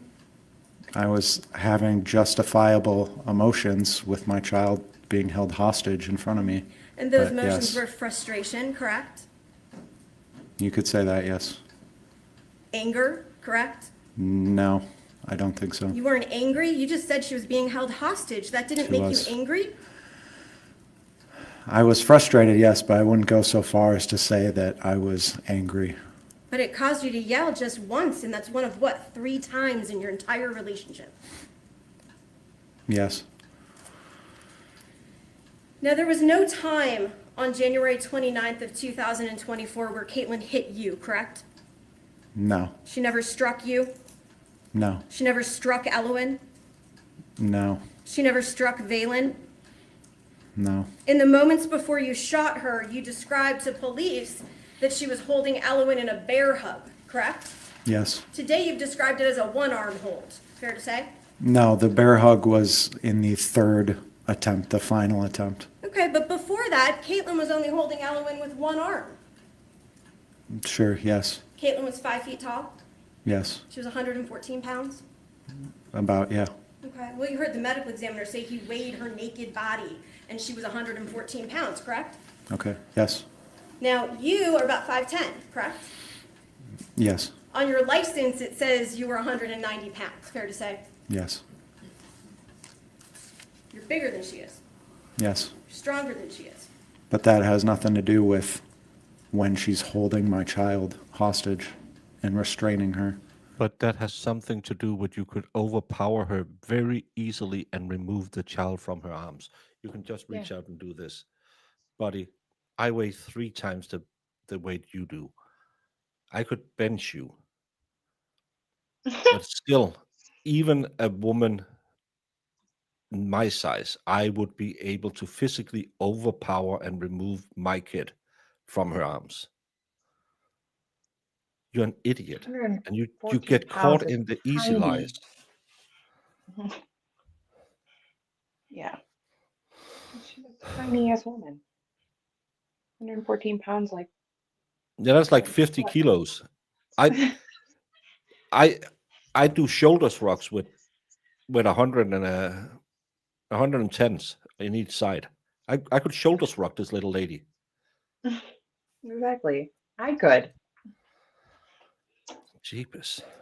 Mr. Duren, you're bigger than she is, correct? Yes, You're stronger than she is, yeah, correct? yes, You've had martial arts training, correct? yes, You know how to fight with your hands. yes, And yet, when Caitlyn was holding Elowen with one arm, you couldn't get her away. without hurting Elowen, no. Your testimony today is actually that you shot Caitlyn because she hurt Elowen in a moment when you tried to pull her away, correct? Yes. She had no weapons? Well, actually, I Mr. should Duren, you've clarify. answered the question. You had no weapons? I'm I sorry, had- she had no weapons? She did not have a weapon, no. She did not have a knife. She did not have a knife, no. Where you were standing, you had 2 pocket knives behind you in the room, correct? In the bedroom, In your bedroom? yes, behind me. She didn't live in the house. Where would she know where you stashed your knives? The front door was behind you. Yes, Where you were positioned in the living room, she would have to go through you to get to the back door, correct? yes, that's why I didn't want to leave the immediate area, why I had to keep constant visual on her and Elwyn. But you didn't have constant visual on Valen, correct? Sadly, no. You didn't give a thought. Caitlyn did not have a gun, correct? No. You had the gun. Well, the right? gun was, technically, the gun was closer to her, but there was a gun in the room, yes. Now, let's talk about that. Caitlyn was at your house. She spent the night. Yes, At some point, however, even though you were nervous, because you've described that the whole time she was there, you wanted her to leave, right? I wouldn't say I was nervous that night or the morning. But you wanted her to leave.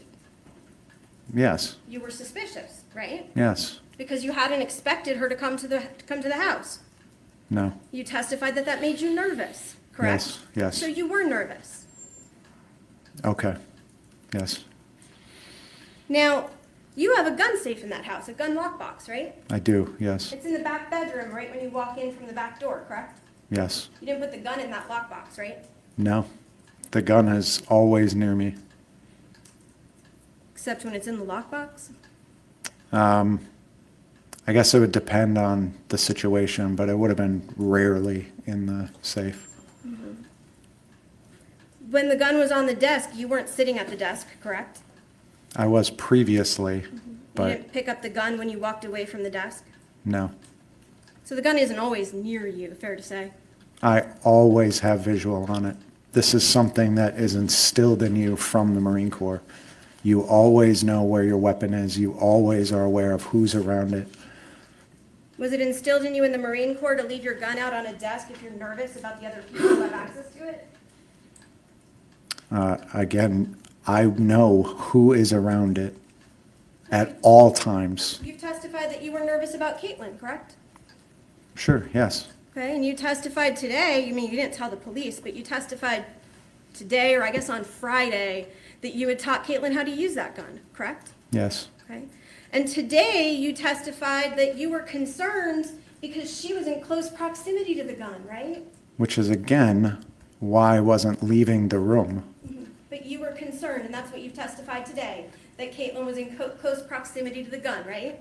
Yes, Part of that concern that you thought maybe she might go for the gun? I can't say hypotheticals, but that was the point of me staying in the room and constant visual on her and Elwyn. Well, you can't say hypotheticals, but you sure testified that you didn't know if someone was outside your door, correct? Yes, That's a hypothetical, right? I suppose so, yes. Can't say hypotheticals, but you sure testified that you weren't sure if Caitlyn had texted somebody to come to the house, correct? Yes, You can't say hypotheticals, but you sure testified that you didn't know if Caitlyn had brought other people with her from Minnesota, correct? yes.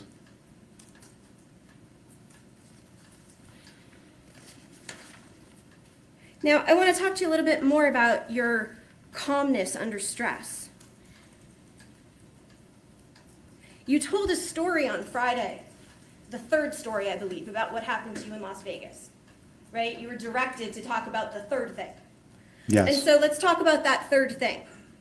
In Las Vegas, one night when Caitlyn was at work, correct? yes, I believe she was babysitting someone, yes. Okay, but that's work, right? She was making money doing that? Yes, yes, You were at home and you heard a person try to get into the front door, correct? yes, That person was a stranger? yes, You didn't know them? no, Had no reason to have feelings for that person? no, No love for them? no. You picked up your gun when you heard that person at the door, correct? Yes, after bringing Elwyn upstairs and made sure that she was safe upstairs and not to move. Left her in a place in the house where you didn't have eyes on her, correct? They would have had to got through me to get to her. You picked up your gun? Yes, You made sure that it was loaded with a clip in it? and it was loaded previously, but yes, Okay. You racked the slide to make it ready to fire? It was, at that point, actually, it was already loaded. So you already had it ready to fire. Yes. So when you told the police in your statement that you are a person who never keeps the gun with a bullet in the chamber, that wasn't quite true, correct? Never, I guess I shouldn't have said an absolute like never, but a majority of the time it is in condition 3, not condition 1. So normally without a round in the chamber. So when the person was trying to break in your front door and you picked up your gun, it was already ready to go, right? Yes. Was the safety on? Yes. Did you turn it off? No. So you approached the stranger at your front door with a loaded gun ready to fire, but the safety's still on, correct? Yes, that is how you train. You don't take the safety off until immediately before you fire, and then you immediately put it back on. And holding that gun, Stop having that annoying smirk on your face. Oh, you told the stranger to leave. Yes. Holding that gun, you told the stranger that you were armed, correct? Yes. Holding that gun, you opened your front door to the stranger and said you should go, correct? Yes. Holding that gun, you showed the stranger your weapon, and you said, look, I'm armed, correct? Yes. You told the stranger you could shoot, correct? No, but Pretty much I'm flashing it. Yes. Yes. You had called the police that night. Yes. and this is when he realized he fucked up. Pretty much. Your muscle memory didn't take over, right? You didn't just shoot the stranger, Because the stranger wasn't holding my child, but the stranger was trying to break into the house where your child was located. but I was in between that person and the child, and they were never in the house. And you didn't shoot that stranger in the head, did you? No. You waited for the police, and the stranger just walked away. Well, they continued banging on windows and trying to get in through windows, and then eventually left as I stayed downstairs and monitored. So this person not just knocks on your door and attempts to break in, but now they're breaking through windows. You don't see your child, and you don't shoot. They correct? didn't actually break a window, but they were banging on windows, yes. You testified that on February the 14th of 2024, you called the Berlin Police Department, right? Yes. And you called them because you just had a fight over the phone, so you say, with Caitlyn, correct? Yes. And that was about custody, correct? Yes. And in that phone conversation, is it fair to say that Caitlyn made some of the same statements you've testified she made on the 29th before you shot her? Yes.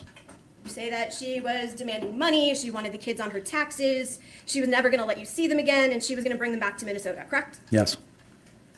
So to call the Berlin Police Department, you Oh, I have to go on Twitter and see how Krusty takes this one. Thank you, Daria. had to look up that phone number, correct? I did, yes. You spoke with somebody for over 6 minutes at the police department, didn't you? Okay, yes. On February 29th, you had your cell phone with you, right? I couldn't say where it was, but You had it while Caitlyn was at your apartment? yes. You had it the whole time that she was there? Yes. You had it the every 15 to 30 minutes that you walked in to ask her to leave and she ignored you? Well, I wasn't seeing a threat at that point. But you were nervous. I was, correct? yes. You testified just now that that made you wonder what the plan was, what she was going to do, whether something was afoot, correct? But I don't think that would be appropriate to call the police over. But then after those, you didn't shoot her then either, correct? No. So after going into the room every 15 to 30 minutes, and let's be clear, this is from lunchtime, correct, until it gets dark. Yes. So let's say from noon till maybe 5 p.m.? Sure. Okay, Yes. just as an average, right? So 12 to 1, 1 to 2, 2 to 3, 3 to 4, 4 to 5, 5 hours, right?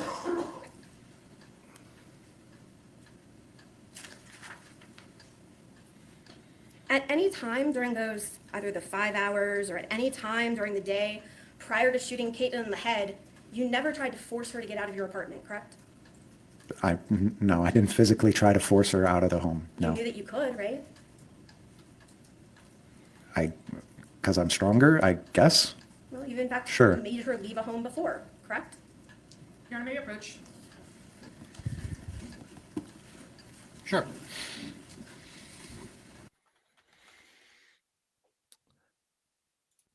Who was it who asked if this defense lawyer was, prosecutor was up to it? She is. Oh my freaking God. He's bad. He could kind of hold the narrative when he could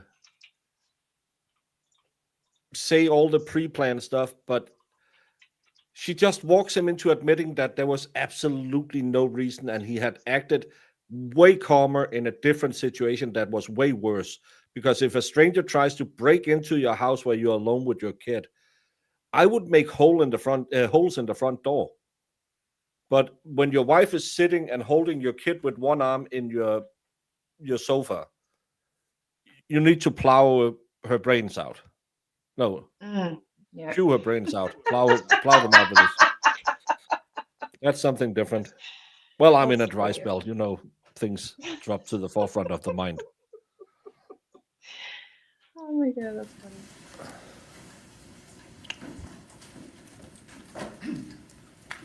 Mr. Duren, you've made Caitlyn leave a house before, correct? Yes or no? No.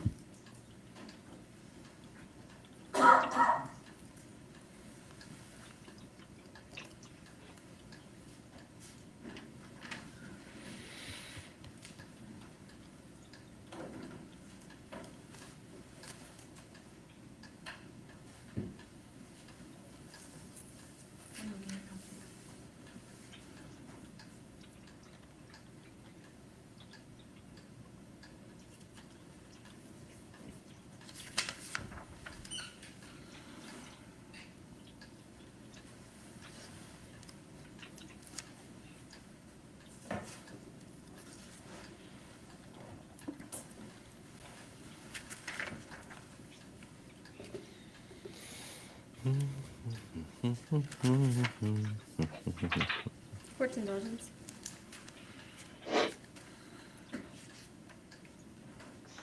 I went to school with a guy who posed his Halloween costume. It's just a giant blow-up, Richard.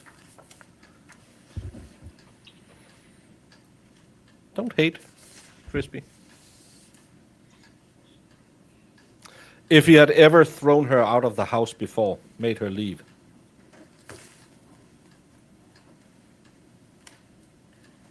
Mr. Duren, at no time before you shot Caitlyn in the head did you call the police and tell them that she was refusing to leave your home, correct? No. At no time before you shot her in the head did you call the police and tell them that you were afraid that she was going to harm your children, correct? That's correct. At no time before you shot her in the head, at any point during that day, did you call the police and say that you were afraid she would take your children, correct? I did prior to that, but not that day. No. You mean the February 14th phone call, correct? Yes. You didn't call the police back, correct?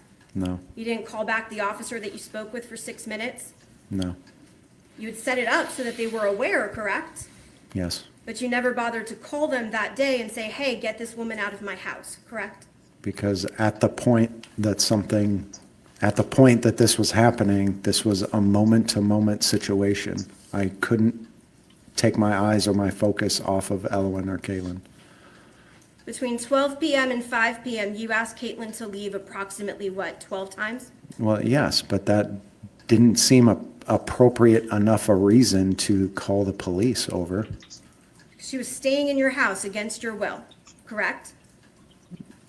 I was trying to figure out the plan. You were not concerned enough that you needed to call the police to have her leave, correct? At that point, no. But even though you wanted her to leave, you did nothing to make it happen. I was Correct. trying to figure out the plan.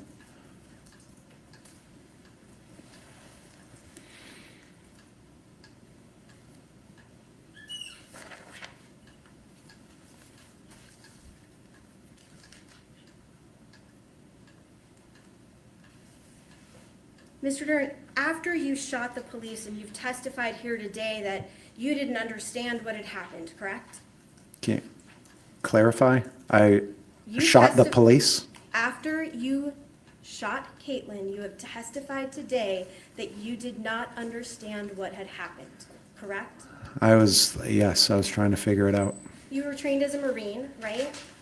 Yes? You know what happens when you fire a gun at somebody, correct? Yes. You know what the intention is when you point and fire a gun at somebody, correct? Yes. And that intention is to kill. Yes. You knew Don't that you think had so. done that. that you had killed Caitlyn, correct? I didn't consciously realize that it was Caitlyn until, like I said, I was in the car with Elowen. So you knew that there was somebody dead on the couch in your living room, right? My focus was Elowen. And you knew that it was Caitlyn who had set you off and made you grab the gun. I don't know if I would say set me off, but yes, Well, you yes, described it as a tick, right? yes, Setting you off, it's a tick, right? hurting my child in front of me, yes, Okay. And your testimony today is that that is the reason why you fired. yes, After you shot her, you didn't call the police to report that you had just killed somebody inside of your own apartment. no, You didn't call the police and report that you had done that because somebody had hurt your child, correct? no, You didn't do that to say to the police, hey, I thought they were going to kidnap my child, correct?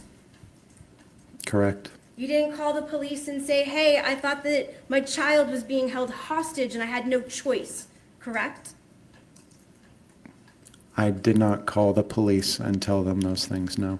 You never called the police, did you? I called my parents and told them to call the You police. never yes. called Sorry, the that's police. not calling the police, correct? Technically, no. Yeah. Not technically, sir. It is not calling the police to call your parents who live thousands of miles away. Fair to say? Okay, yes.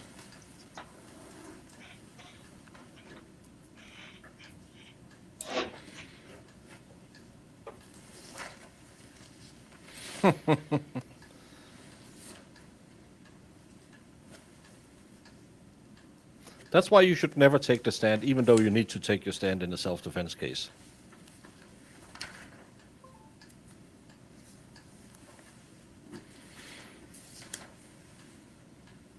Now, Mr. Duren, you and Caitlyn ostensibly, for lack of a better term, broke up in August of 2023, correct?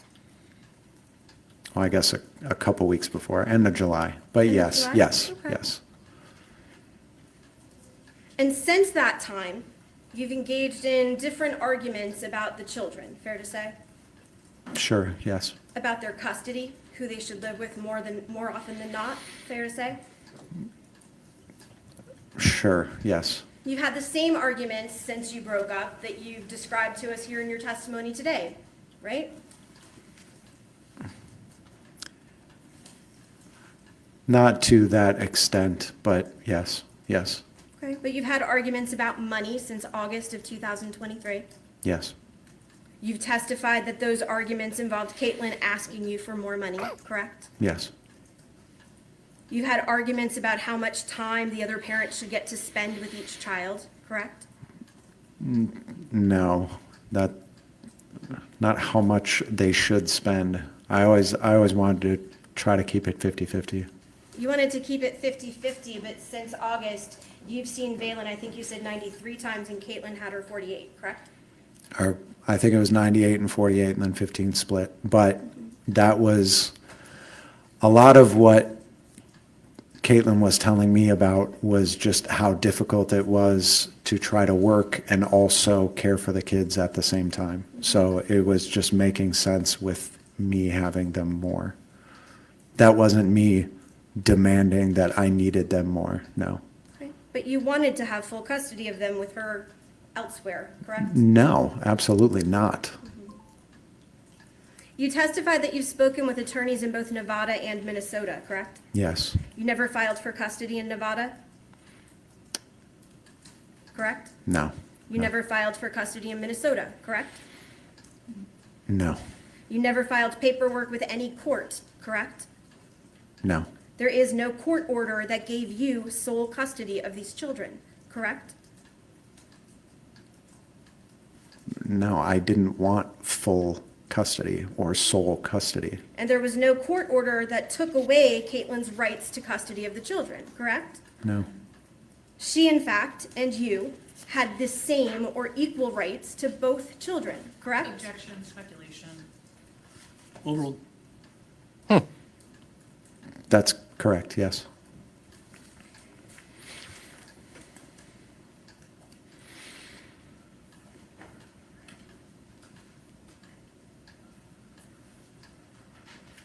Now,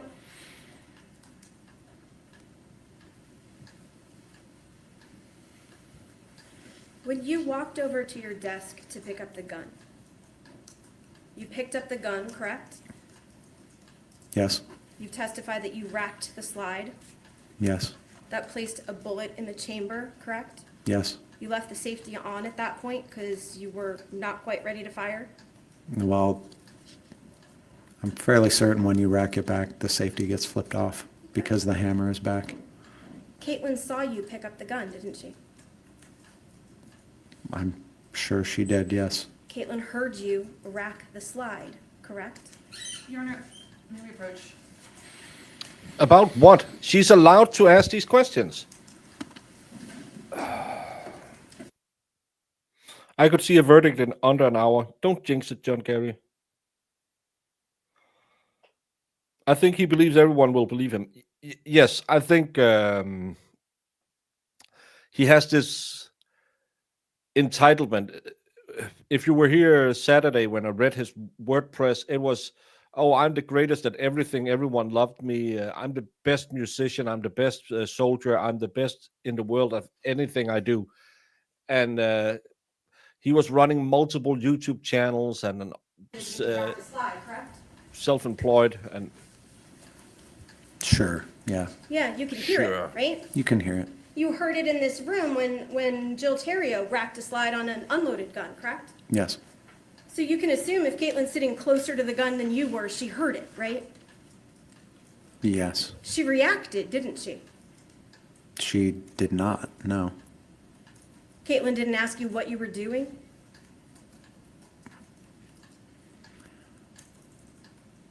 Maybe she attempted to say that? Well, did she attempt to say, "What are you doing?" or did she say, "What are you doing?" I can't say. Yeah, because you didn't give a chance. You just, wow. yeah, just blasted her in the face. Yeah.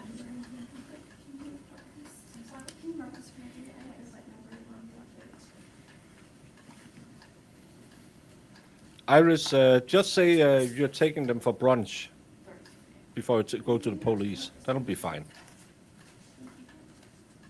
Well, there's no emotion other than this guy. He's giving me the vibe that he thinks that the prosecution are idiots. Why can't they see I am entitled to do what I want?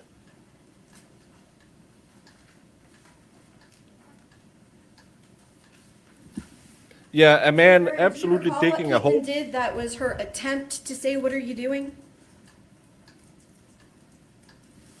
No.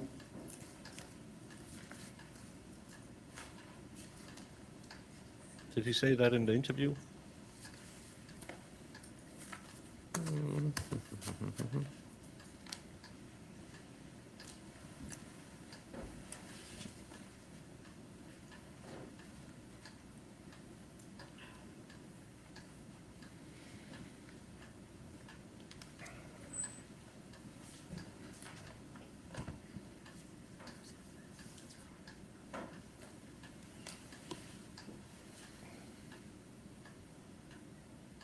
Come on. Come on. You need your exhibits ready. You Mr. can't. Duren, you reviewed all of the evidence for this case, correct? I hope so, yes. Okay, you've spoken to your attorneys about it? Yes. You've gone over any reports that were created? Your Honor, can we approach? Ah, come on, lady. Is there proof she wanted money from this guy? It's not necessary to.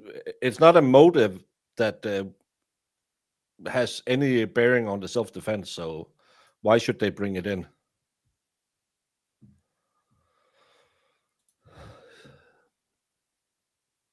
I don't see that. Jamie hasn't hit the like button. Yes, I did. Mm-hmm. I always hit the like button, even though I don't watch the show.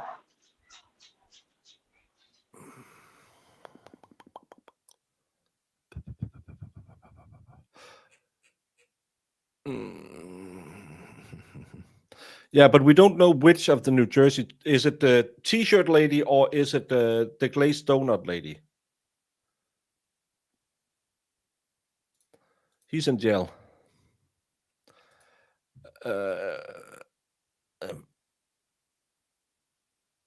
I think no, it's not been that many, has it? 3, maybe. Jamie thinks he's a keeper.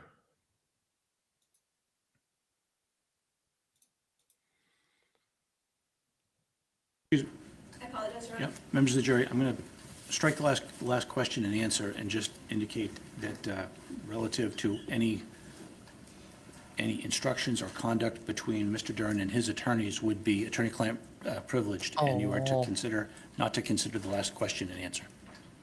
Thank you. No, I'm so angry, so I forgot it. Mr. Duren, I'm showing you what's been marked for identification purposes as State's Exhibit 33 in this matter. Just looking at that header, and I'm not asking you to read anything out loud, but looking at this document, do you recognize it? Yes, It's a document that was prepared, correct? yes. Okay. I'm going to ask you to take a look at this document.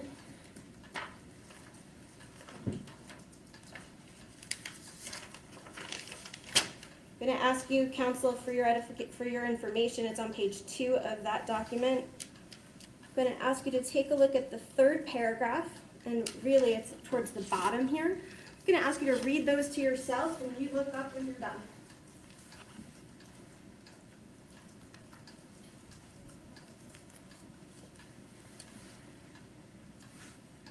Okay.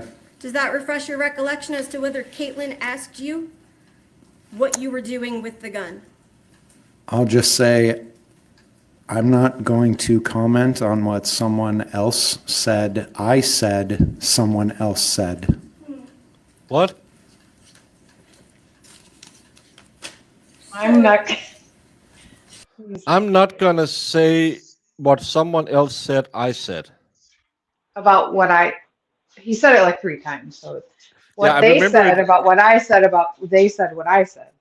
Yeah, he said it during the interview. I remember that was such a weird statement. How would you say that? Oh, Valhalla, he's way cooked. But do you know every Marine is a rifleman? And asked you what you were doing with the gun. I'll just say, I'm not going to comment on what someone else said. I said, someone else said. That's what? So the answer is, in here it says that you told someone that Caitlyn had asked you what you were doing with the gun, correct?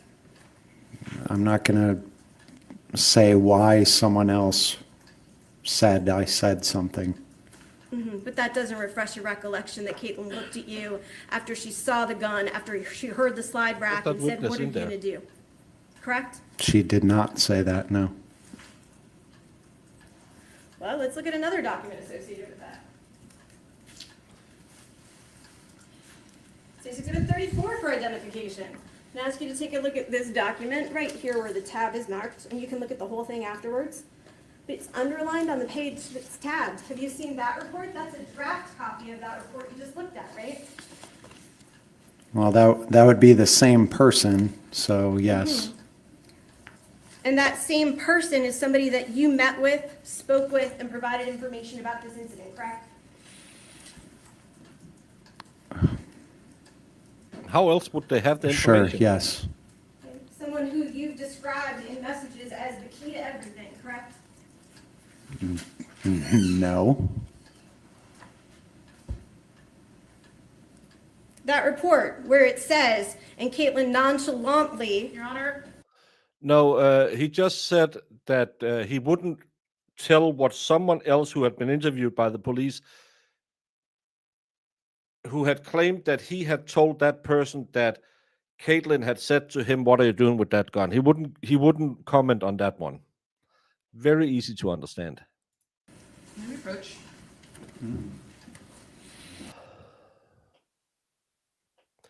He is getting flustered, and he is also an idiot. So, yeah. Valhalla has a Lego stream coming up. Some comes out of hiding. Yeah, Valhalla is. He's gonna be a AWOL again soon.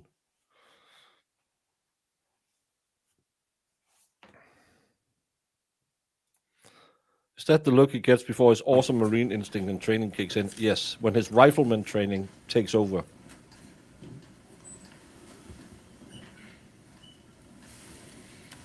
So, Mr. Duren, after you picked up the gun, racked the slide, you walked back over to where Caitlyn was on the sofa, correct?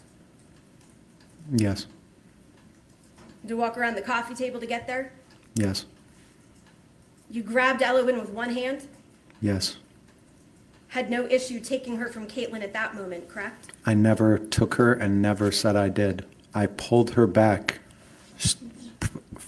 The reason being to create some sort of distance, for two reasons, to create some sort of distance between Elowen and the threat, and then two, to control Elowen while I took the shot, just to make sure that she didn't, like, all of a sudden jerk in front of the path or something. Your defense team said you were holding your kid, and now you're saying you shot her mom while she was still holding the kid, but you could control her, and then bam. Oh my God. Like that.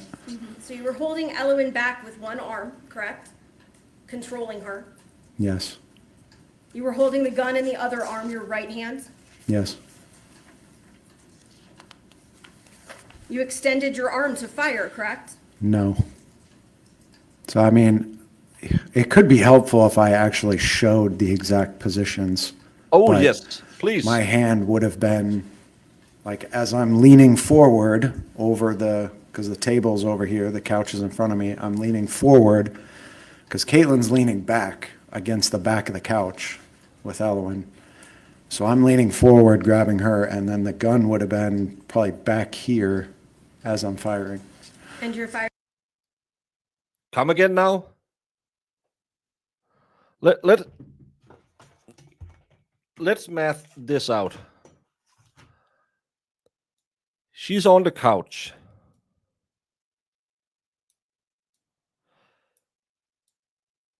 Leaning back.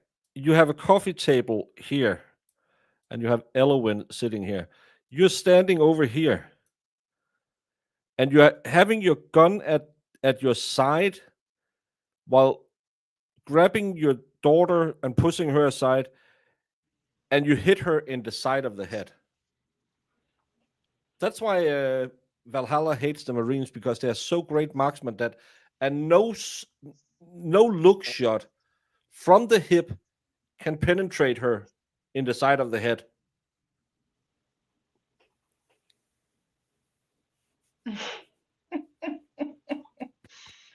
It's again, I had my weapon over here, and he is the greatest marksman. Mm-hmm. Chris Kyle has nothing on this guy. He hip fired across a table with a kid between them, struggling with his wife. He just hip fired her and got her directly above the ear. That's some good shooting techs. Oh my God. I'm a really bad pistol shot. I'm really bad at it. I'm pretty good with a shotgun. When the zombie apocalypse comes, I'll be riding the shotgun. You can have the pistols, because I can't hit shit with them. But this guy hip firing and catching her in the head, Jesus, that's some good firing. Well, he did marksman training, and then because he's such a good marksman, they put him on aircraft recovery. Firing like this? Well, whatever this motion is, yes. Without looking through the sights? I'm gonna. No, Without I was aiming not in any looking through way? the sights, no. I was absolutely aiming, yes, With your hand behind you or next to your body? yes. So you couldn't see the exact location where that barrel was pointed, correct? When someone fires a gun tens of thousands of times, you know where it's aiming at all times. You know where it's aiming when you're standing like this with your gun. Oh, you're such Absolutely. an idiot. You know if your elbow's not cocked in the wrong position. You know if you're off by an inch. Is that fair to say? Yes, You're just making it more You deliberate. testified when, or actually you told the police, they asked you if you knew where you had shot Caitlyn, correct? Yes. And you told them you did, exactly. You described exactly where on her head she was shot, correct? Yes. On the side of her head, in a place where it was covered by her hair. Yes.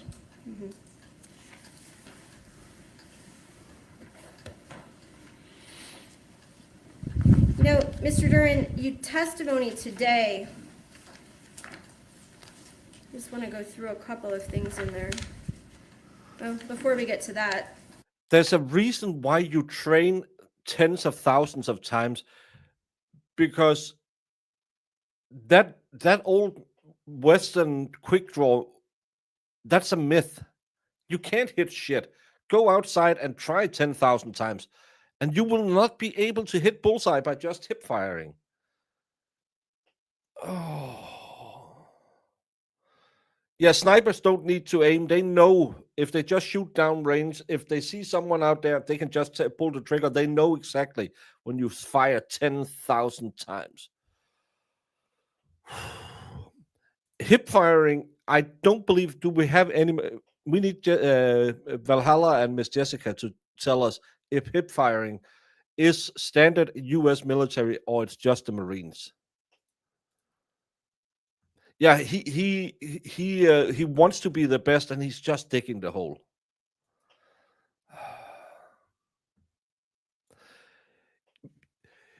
But you will never ever do precision shooting that way. Yeah, you might be able to pull and send something down the range, but you will never hit anything that way. Jeepers. No, I'm ex-Navy as well. We didn't hip fire. Well, I did hip fire the light machine gun once. I wasn't recommended to do it again.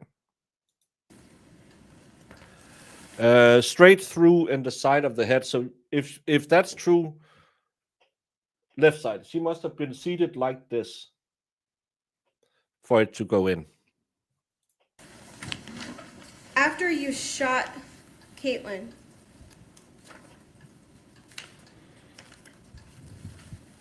that's when you began loading the car, correct?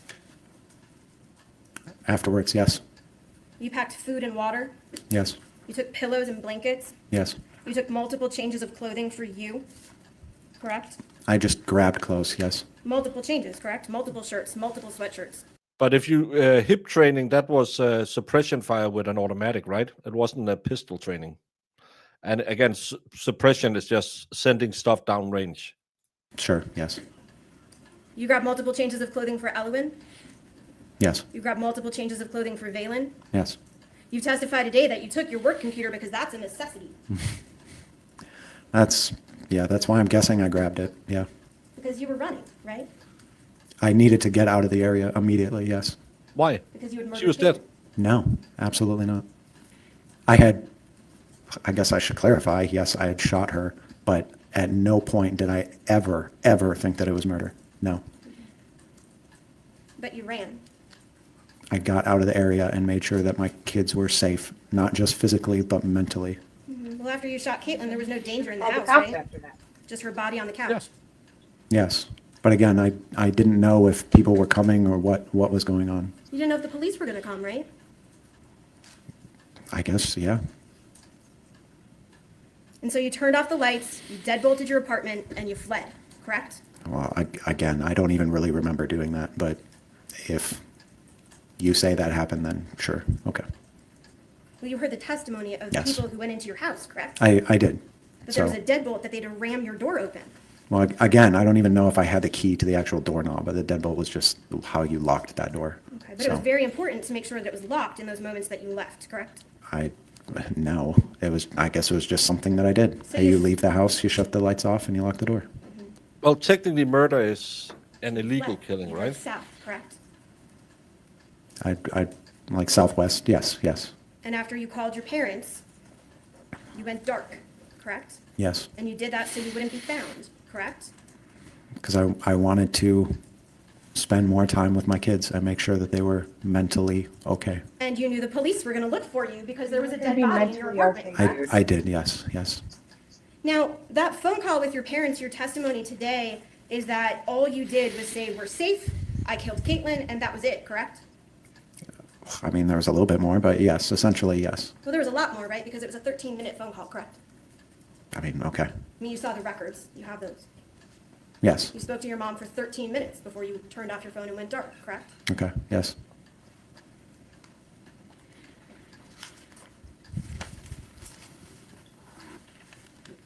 Even after you decided to turn yourself in, you didn't call the police and say, hey, I'm going to come turn myself in, correct? At no point did I call the police, no. And you never actually went to the police, correct? No.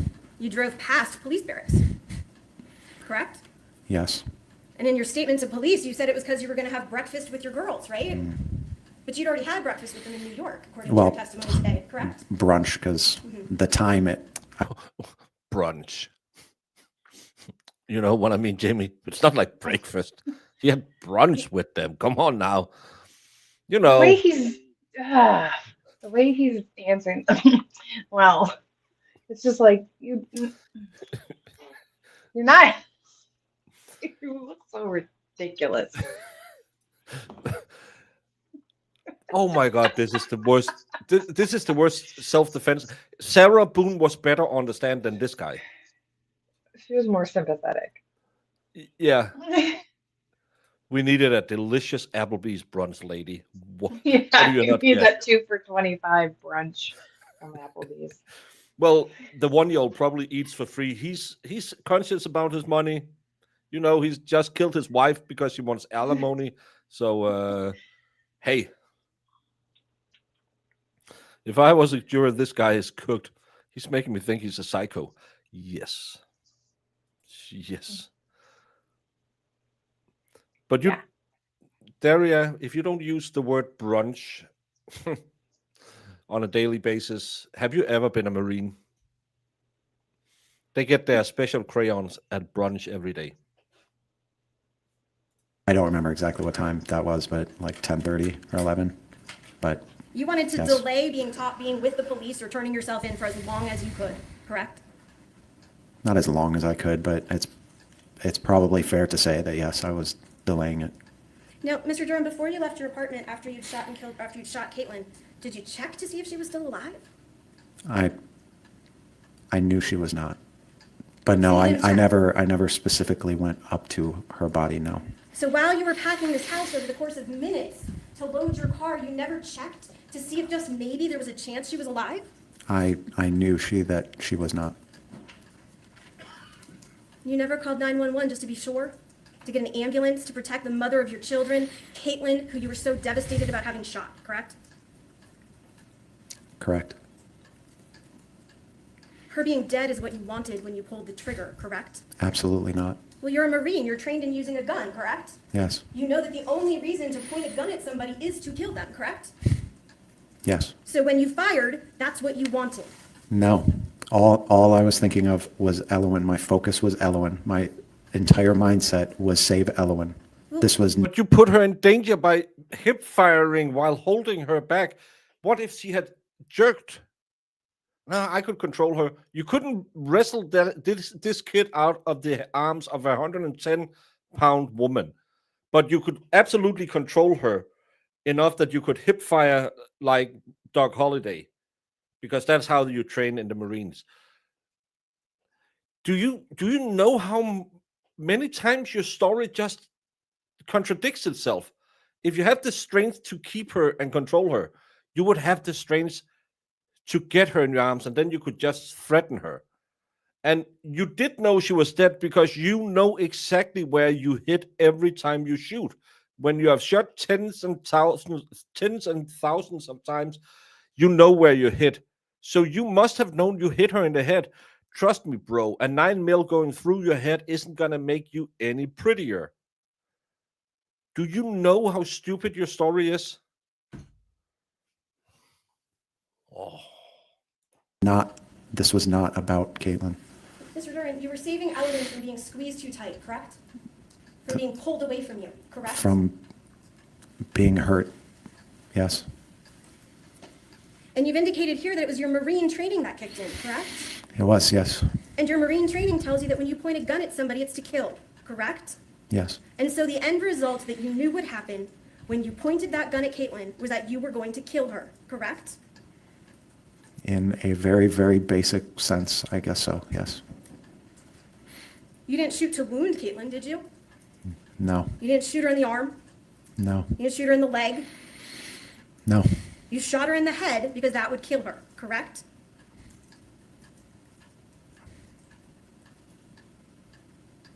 Sure, yes. I mean, Mr. Duren, your defense here today that you want to be justified is that you acted purposefully with deadly force to kill her because she was hurting Elowen. That's your defense, right? Yes.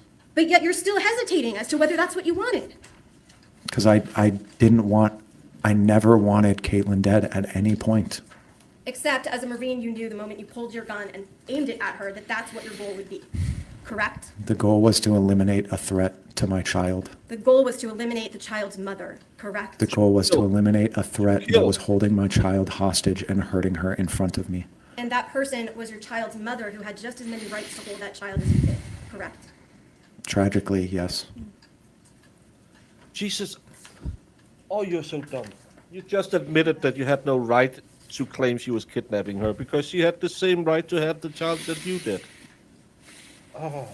Yikes, guy.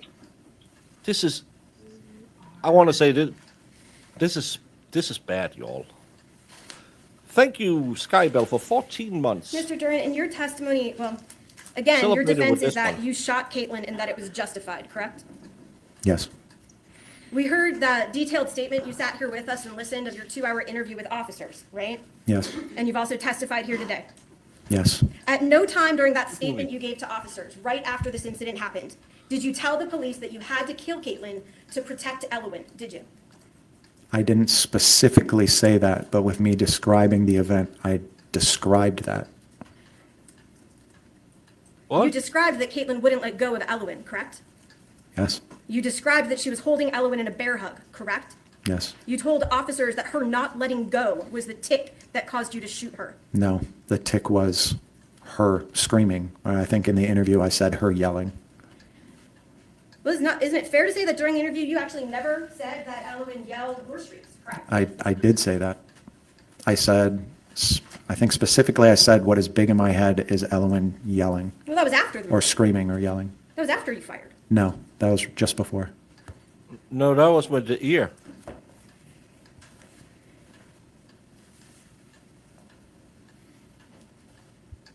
Court's indulgence. Yes.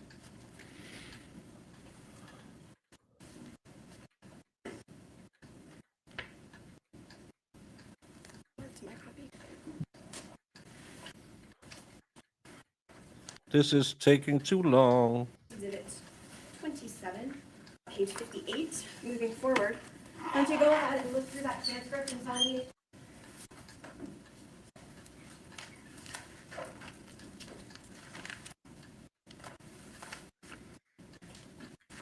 Right area? Is this where it is? You're welcome to look through the entire transcript, sir, if you want to find it. I mean, I'm sure my attorneys know.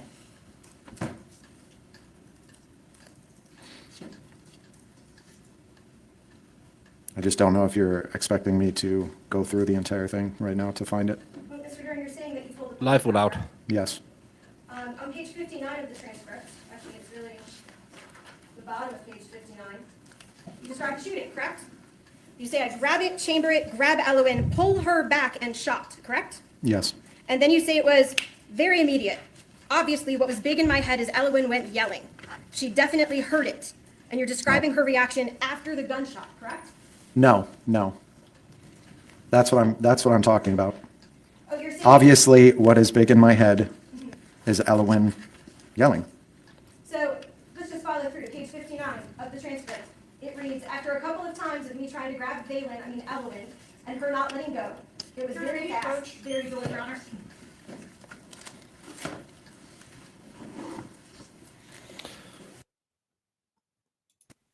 This is called our client fucked up, so we have to call a sidebar right now because they are onto it, and he's really saying something stupid.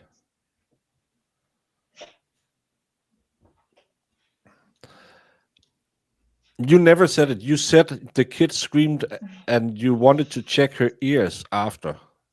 That's what he said in the live, as far as I remember it. He did say the reason that because remember she was squeezing the child and they were basically fighting over the child and the child was starting to make Yeah, it made us. noises like she was hurting her. But Yeah, I think that's what he's talking about. But the way he said it in that instance was kind of, it made it sound like it was after the fact. Overall, Is that fair to say that You're that's losing what the all of transcript was indicating, sir? But it's still not, it's still stupid. That it was indicating what?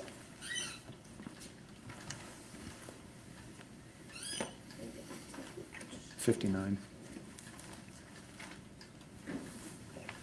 So you're talking to the police in your statement about shooting Caitlyn, correct? Yes, You described the shooting of Caitlyn. yes, And then you say, after you shot, Elowen went to yelling. no.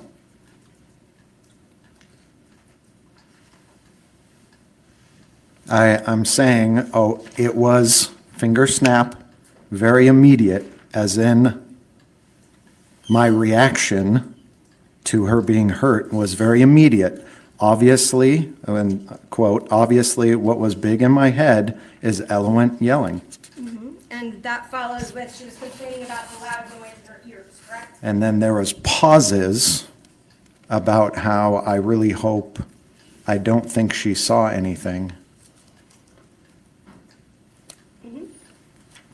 So describing her reaction after the shot was fired, correct?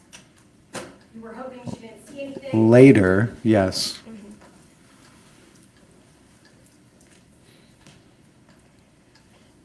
At no time during the interview did you tell the police that you had killed Caitlyn because she was going to be kidnapping Elowen, correct?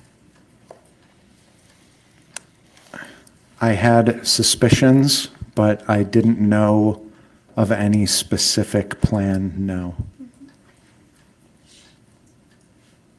well, I know Zach is dumb And you enough, he didn't would tell have the taken police that. about those suspicions that she was going to kidnap Elowen, correct?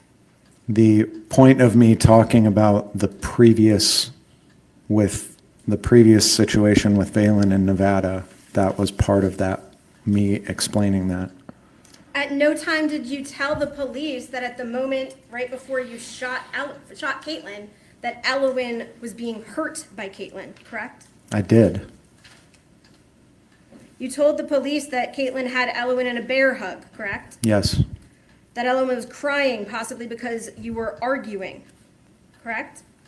I said because she was being hurt and because of the arguing prior to. You said because Caitlyn was holding her tightly, correct?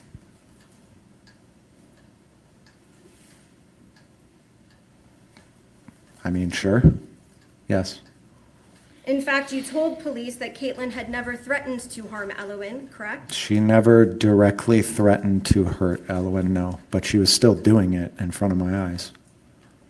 Today, in fact, you've testified and used the word hostage, and you've testified to say that Caitlyn was holding Yes. Elowen hostage in front of you in your home, correct? And yes, because even though I was describing a hostage situation and Sergeant McLaughlin knew I was because he asked me about hostage type situations, I never actually said the word hostage. So I'm clarifying that yes, I'm specifically saying hostage, yes. Right, even when Sergeant McLaughlin gave you that opportunity, you didn't say it, correct? No, I did. I said yes. Well, he only asked you if you had training in hostages, correct? That's the question you were answering. If I had trained in hostage type situations, and yes. Meaning, yes, this was what was going on, so, and yes, I've had training in this type of situations. Now, today, Mr. Duren, you've testified that before you shot Caitlyn, you begged her to let go of Elowen, correct? Yes, You never once told the police that during your interview with them, did you? that would be weird if I didn't. You testified today that while you were trying to take Elowen from Caitlyn, Caitlyn braced her foot on the living room table and pulled back, correct? Yes. You never told the police that information during your interview, did you? This is the whole point of me being here right now, is to be as clear and concise as possible, to add details so that there is no more misinterpretations of what I said. Well, Mr. Duren, you wanted to talk to the police, correct? I did, yes. You knew that you were talking to them about the murder of Caitlyn Naffziger, correct? At no point did I ever think that this was a murder. You knew it was important when you talked to the police to tell them everything, correct? Well, even he said that there was a million things that I would probably think of to say. And those million things are actually the details now of this offense, correct? I take my oath right now very, very seriously, and I'm telling the truth. You've testified today that on the day that you shot her, Caitlyn was demanding that you pay her more money. You said an unheard of amount, correct? A substantial amount, yes. You didn't tell the police that information either, did you? Did I not?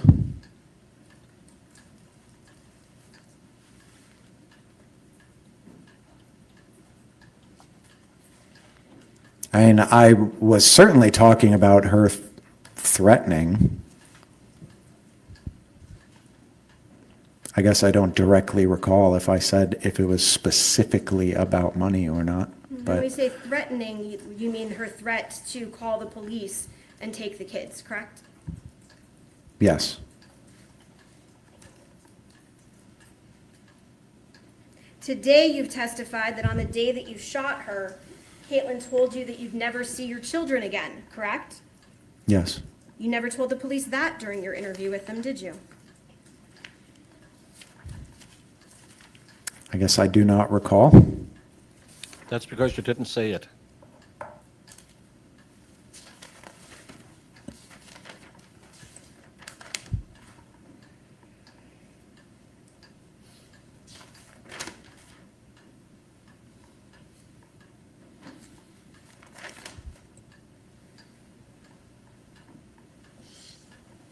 In fact, you told the police about that money situation that Caitlyn, on the day before you shot her, said that she told you you needed, and I don't know how to phrase this, so give me 1 second, that Caitlyn told you that you needed to sell your car to give her the money from that sale, correct? Oh, are you talking that That day? day? Yes. Yes, yes, if I couldn't get her that money, that then I needed to sell my car and give her the money from the car. You didn't tell the police that information either, did you? Again, the purpose of me being here is to be as clear and concise and give every detail that I can possibly give so that there cannot be any more misinterpretations. Well, 1 moment, Your Honor. Yes.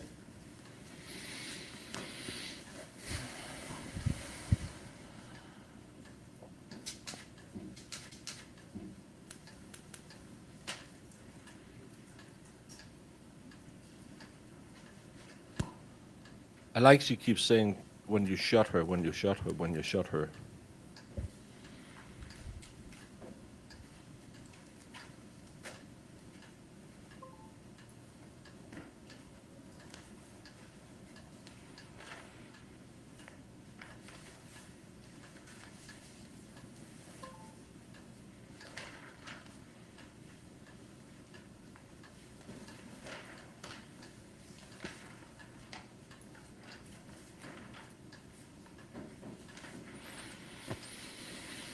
You have to have your evidence ready.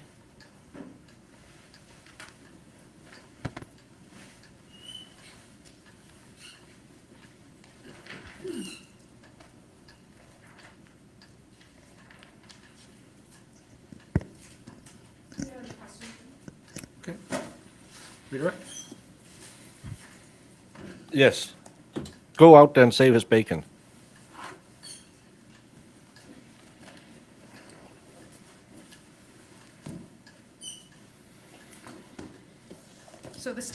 tried to claim that you didn't tell the police that she was threatening to take the kids away, right? Yes, they just yes. asked you? And you just said, did I not? Question mark? Yes, It would refresh your recollection if I showed you the transcript of all the times you told the kids that, right? yes, it would. All right. Judge, may I approach with what's been marked for ideas?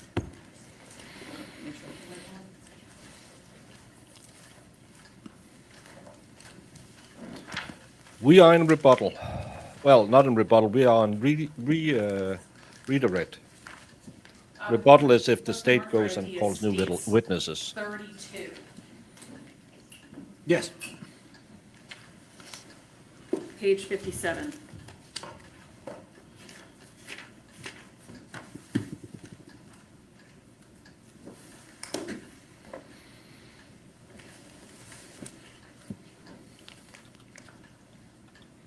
Do you want me to say it? Lines 1 and 2, does that refresh your recollection about whether or not you told the police that she was threatening to take the kids away? Yes. Okay. What Your did you, Honor, if I can just object that refreshing recollection, Your Honor, the defendant did not indicate he did not recall. he said, but didn't I? Did I not? Was his answer to your question. Counsel approach. Sure.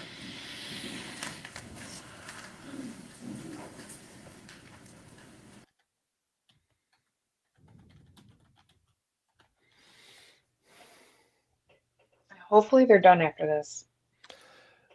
Yeah, I think that's done after this. Then they'll come back, read the jury instructions, give the closing arguments. I don't know if they have a time limit, but he was pretty fast reading the jury instructions when we got here, right? And the opening statements weren't that long. No. I can't remember. So I hope closing arguments, an hour and a half. No. Yeah, maybe an hour each. Then jury instruction for about an hour. The question is, have they had their not charging conference? Oh, like going over the jury instructions? Yeah, the jury instructions. Have they finished those? That's going to be interesting. Yeah. So yeah. Did you tell the police that she threatened to take the kids away that night? Yes. Do you know how many times you told the police that? I don't know how many times, no. Would it refresh your recollection if I showed Yes. you the transcript? Every brunch Yes, it is would. bottomless.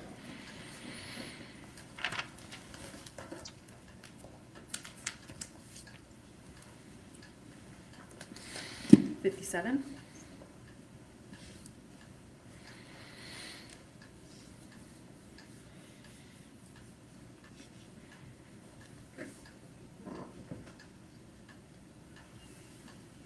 Take a look at page 58.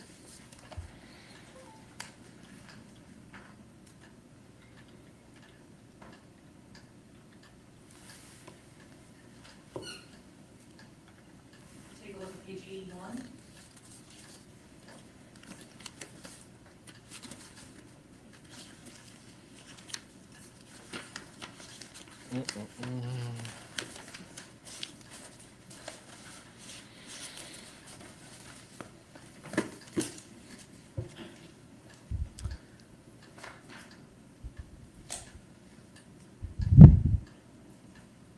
See if it's there multiple times on page 81.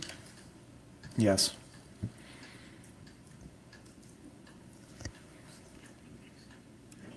Check page 83. ChatGPT? Your Honor, I just ask you if the defendant is answering the question or if counsel is counting for him. What? Oral. And I love that he's just every time the prosecutor. I'm sorry, did you say 83? I did say 83.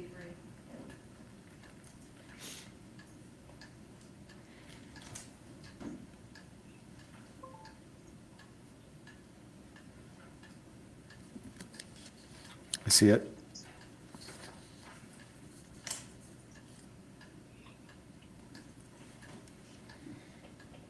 And so at least, we can't be sure, it's a long transcript. At least how many times did you tell the police? At least 5 times. At least 5 times? And did the police said? Yes.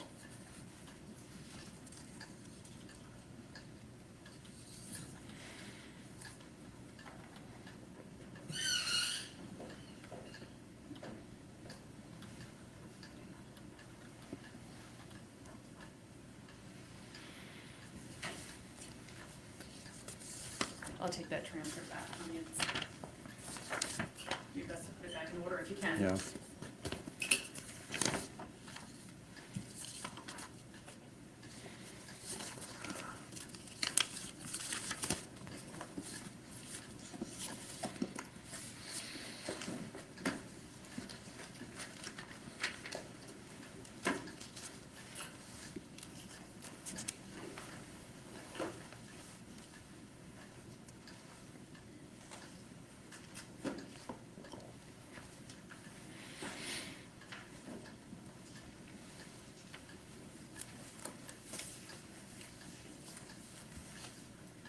You testified earlier that when this was happening, when you were seeing your child being held hostage in front of you, you weren't angry. Were you afraid? Absolutely.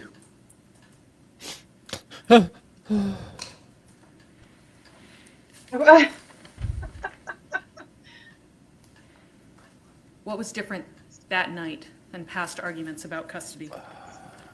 That he had a gun. Yes, I was able to, for the most part, brush off past arguments because, and the difference being now is because my child wasn't being held hostage in front of me and used as leverage. And there was some back and forth about the fact that you told the police that Elwyn was yelling. Yes. When you told the police that Elwyn was yelling, what were you talking about? When was this yelling happening? I'm specifically talking about right before the third attempt when I tried to grab Ellen for the third time and she pulled back, bear hugging, squeezing Ellen and twisting and yanking her backwards.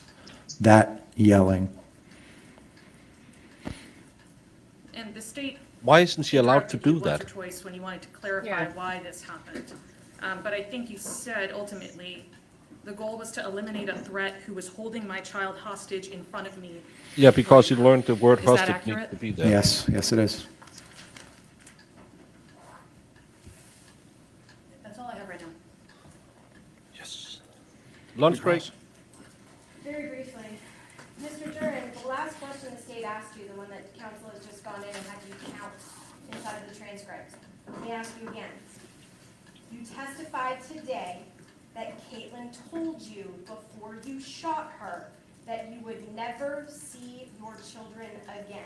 Is that your testimony today? Yes. And that is something you never told the police, correct? That specific sentence, maybe not.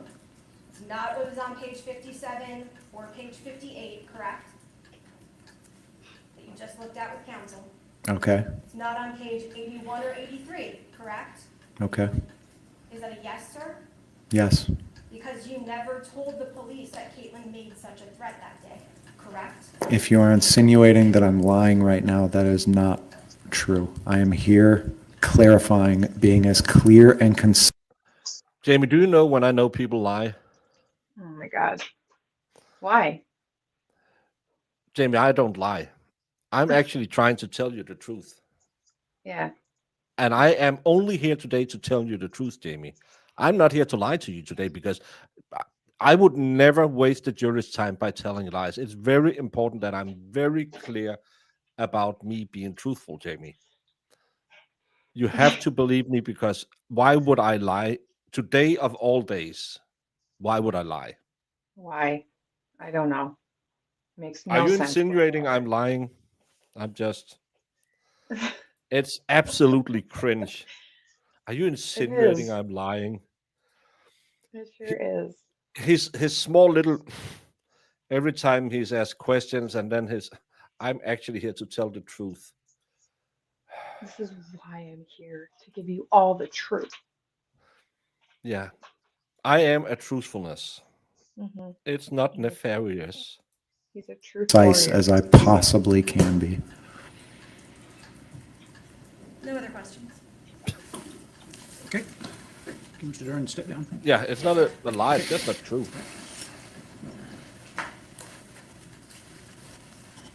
I actually think she wasn't insinuating. She was postulating that he was lying.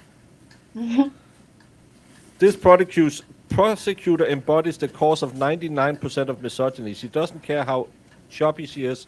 She just cares about how loud and miserable she is. Slut. Again, this stream is brought to you by Brandon, Mod, and Man of the Year. Thank you, Brandon. Do you have to read everything Brandon says? No. Do you do it a lot? Yeah, sometimes I like to get a little rise out of someone. Yeah. What do you mean by a little rise? Well, it's not called the micronator for nothing.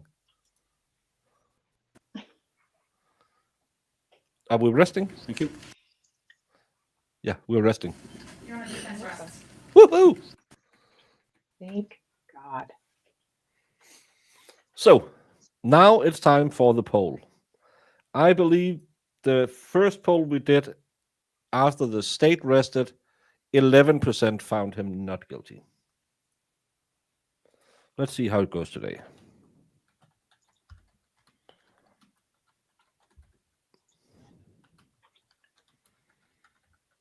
I hope the state doesn't have any rebuttal. Maybe What do that we person do? who he told that she said, don't do it. Mhm. That could potentially be one to call. Maybe. You're going to leave me on an island, pile on top. What's the worst that could happen? I could make Marissa give you another beagle. Yeah, I said it. Aw. Yeah, he took his oath very seriously. Just like, Sure do you did. know they in the Marines they swear to uphold the Constitution, Jamie? And I'm pretty sure it says in the Constitution you can't lie. Because honest Abe Lincoln never told a lie. Never. This guy, has he done anything since opening statements to change my mind that he's a number one POS and should go straight to the bottom of jail? In my opinion, I actually think he made it worse by taking the stand. That's just my take on it. Is this trial almost over? Defense just rested, so hopefully. They just rested, yes.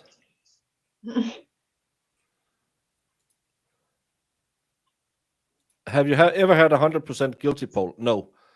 And I don't want that because there should always be someone saying, nah, they didn't prove it.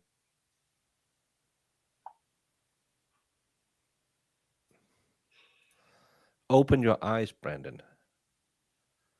Yeah, Your are wife, your eyes closed? yeah, your wife didn't turn the light off. It's called blinking. He texts me all the time and says, I think my wife is trying to give me a stroke. I said, why? Yeah, because like every few seconds, it just gets dark in here. And said, are you talking about blinking? Oh, yeah, that's right.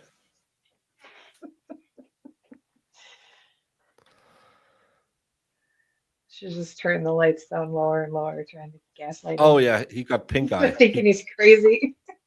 He got a Dutch oven by a prostitute, so he has pink eyes. Well, all these new positions he talks about. Yeah, he has to try them out, and then He's got to some of try them them, out. when there is a little backdraft, you will get a little bit of the pink eye. So gross.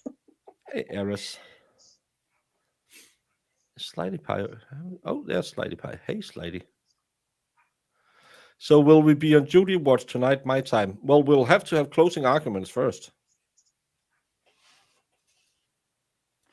No, nothing of that sort. Nothing.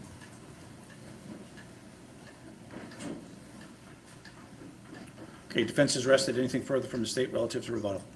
No, Your Honor, the state has no further witnesses and rests. Woohoo! Okay, all right, thank you. Thank God. Members of the jury, the evidence is now closed.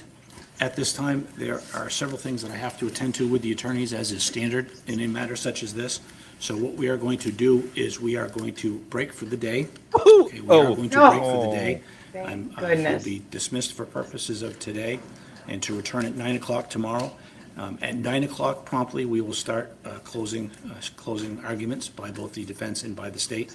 And I will instruct you tomorrow, and you will have time tomorrow to begin your deliberations. So again, tomorrow morning at 9 o'clock, you'll hear closing arguments, you'll hear my instructions, and then you will receive the case tomorrow. So I'm going to stop for the day here. Again, please do not discuss the case with yourself. Do not discuss the case with anybody else. Please avoid any media coverage relative to the matter. Please conduct no research whatsoever about any matter that you've heard in the courtroom. Please do not transmit Oh, they're anything just by way gonna of your own discuss. social media. You've been very faithful to my instructions so far, and I have no doubt that you will between now and tomorrow. So again, we'll reconvene at 9 o'clock tomorrow. Go directly to closing arguments, and you will have the case tomorrow, okay? Thank you. Dismissed for the day.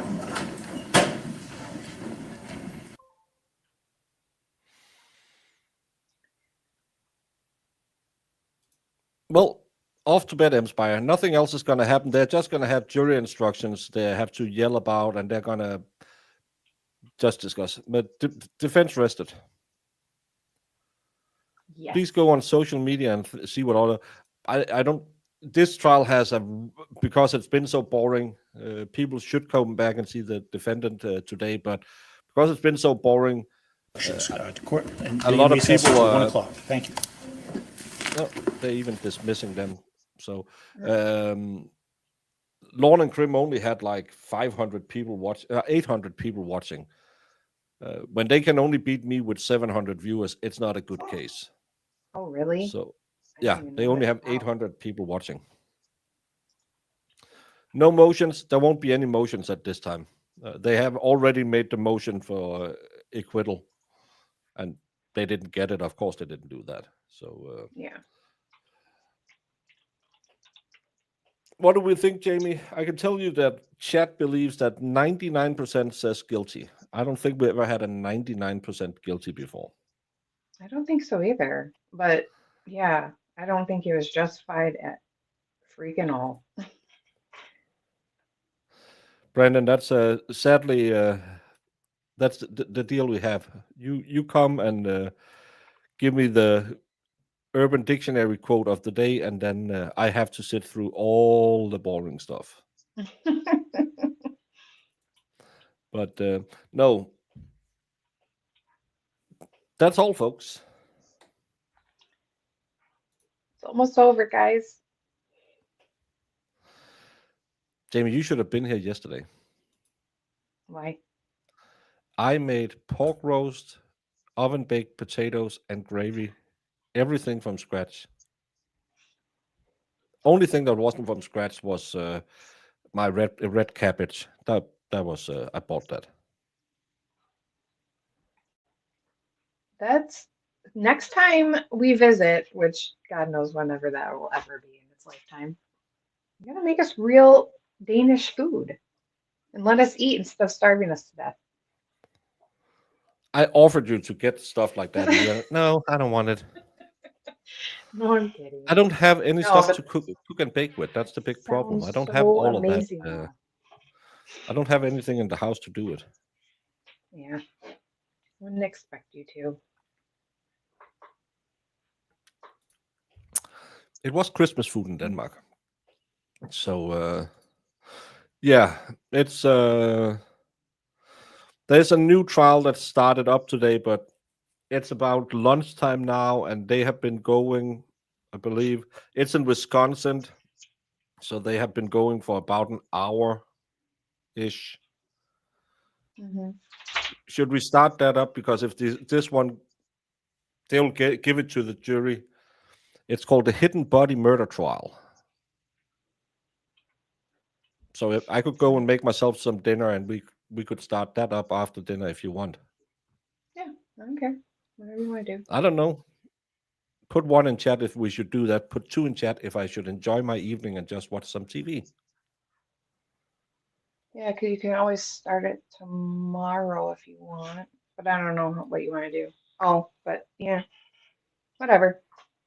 Oh, Whatever look at all you these want. people saying, take a night off.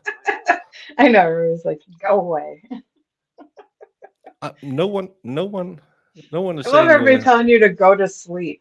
It's not even sleep time yet. It's 5 o'clock in the afternoon. That's when you go to bed. Well, that's me. You don't. You stay up till 3 in the morning.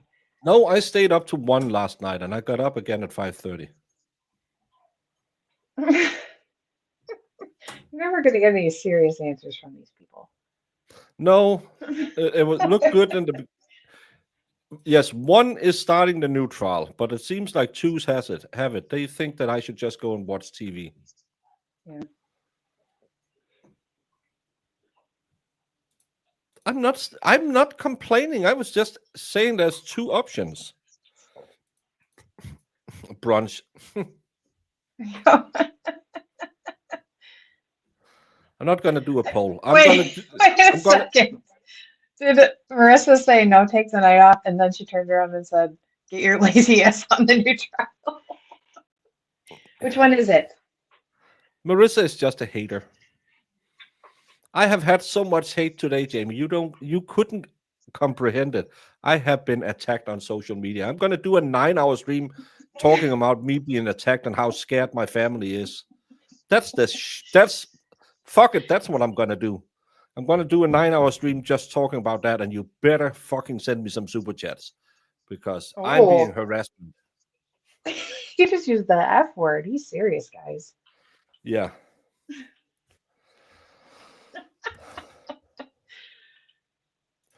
I don't watch South Park, so. Did you preview it? Does it look promising? I was curious.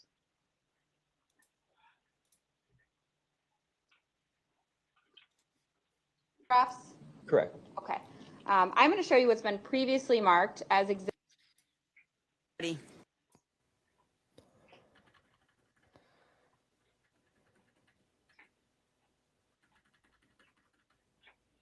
Who's the judge? It isn't Okay, Judge very good. Mommy, is Let's it? mic it up.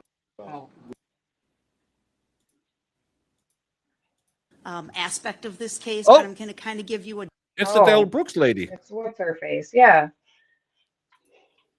general sense of what you can expect to see, right, in the coming days of this trial. If you could put up the PowerPoint, please. I just want to share with you 2 photographs as I speak with you this morning here. 2 photographs. So, ladies and gentlemen, this is Stephanie Pavlans. She is the person who was the subject of this homicide trial. She's the person you will not hear from directly in this case. This is Stephanie as she was enjoying life one day. The next photograph, please. This also is Stephanie Pavlans. And this is what the case centers on, right? How did she end up dead in the woods in the town of Delafield in 2022? That's what the case is about. How did she get like this? You're going to hear a lot of. Holly Mac, the super chat was from my 9-hour cry stream because my channel is under attack. But thank you so much. But I need to get some dinner.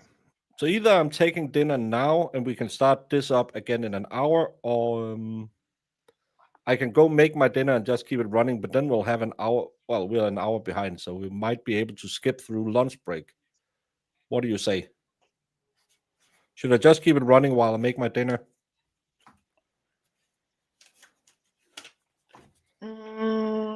Well, were you going to do a poll or were you asking me? No, I'm asking. I'm not, because if I do a poll, I'll forget that I'm doing a poll, and then I'll just do it.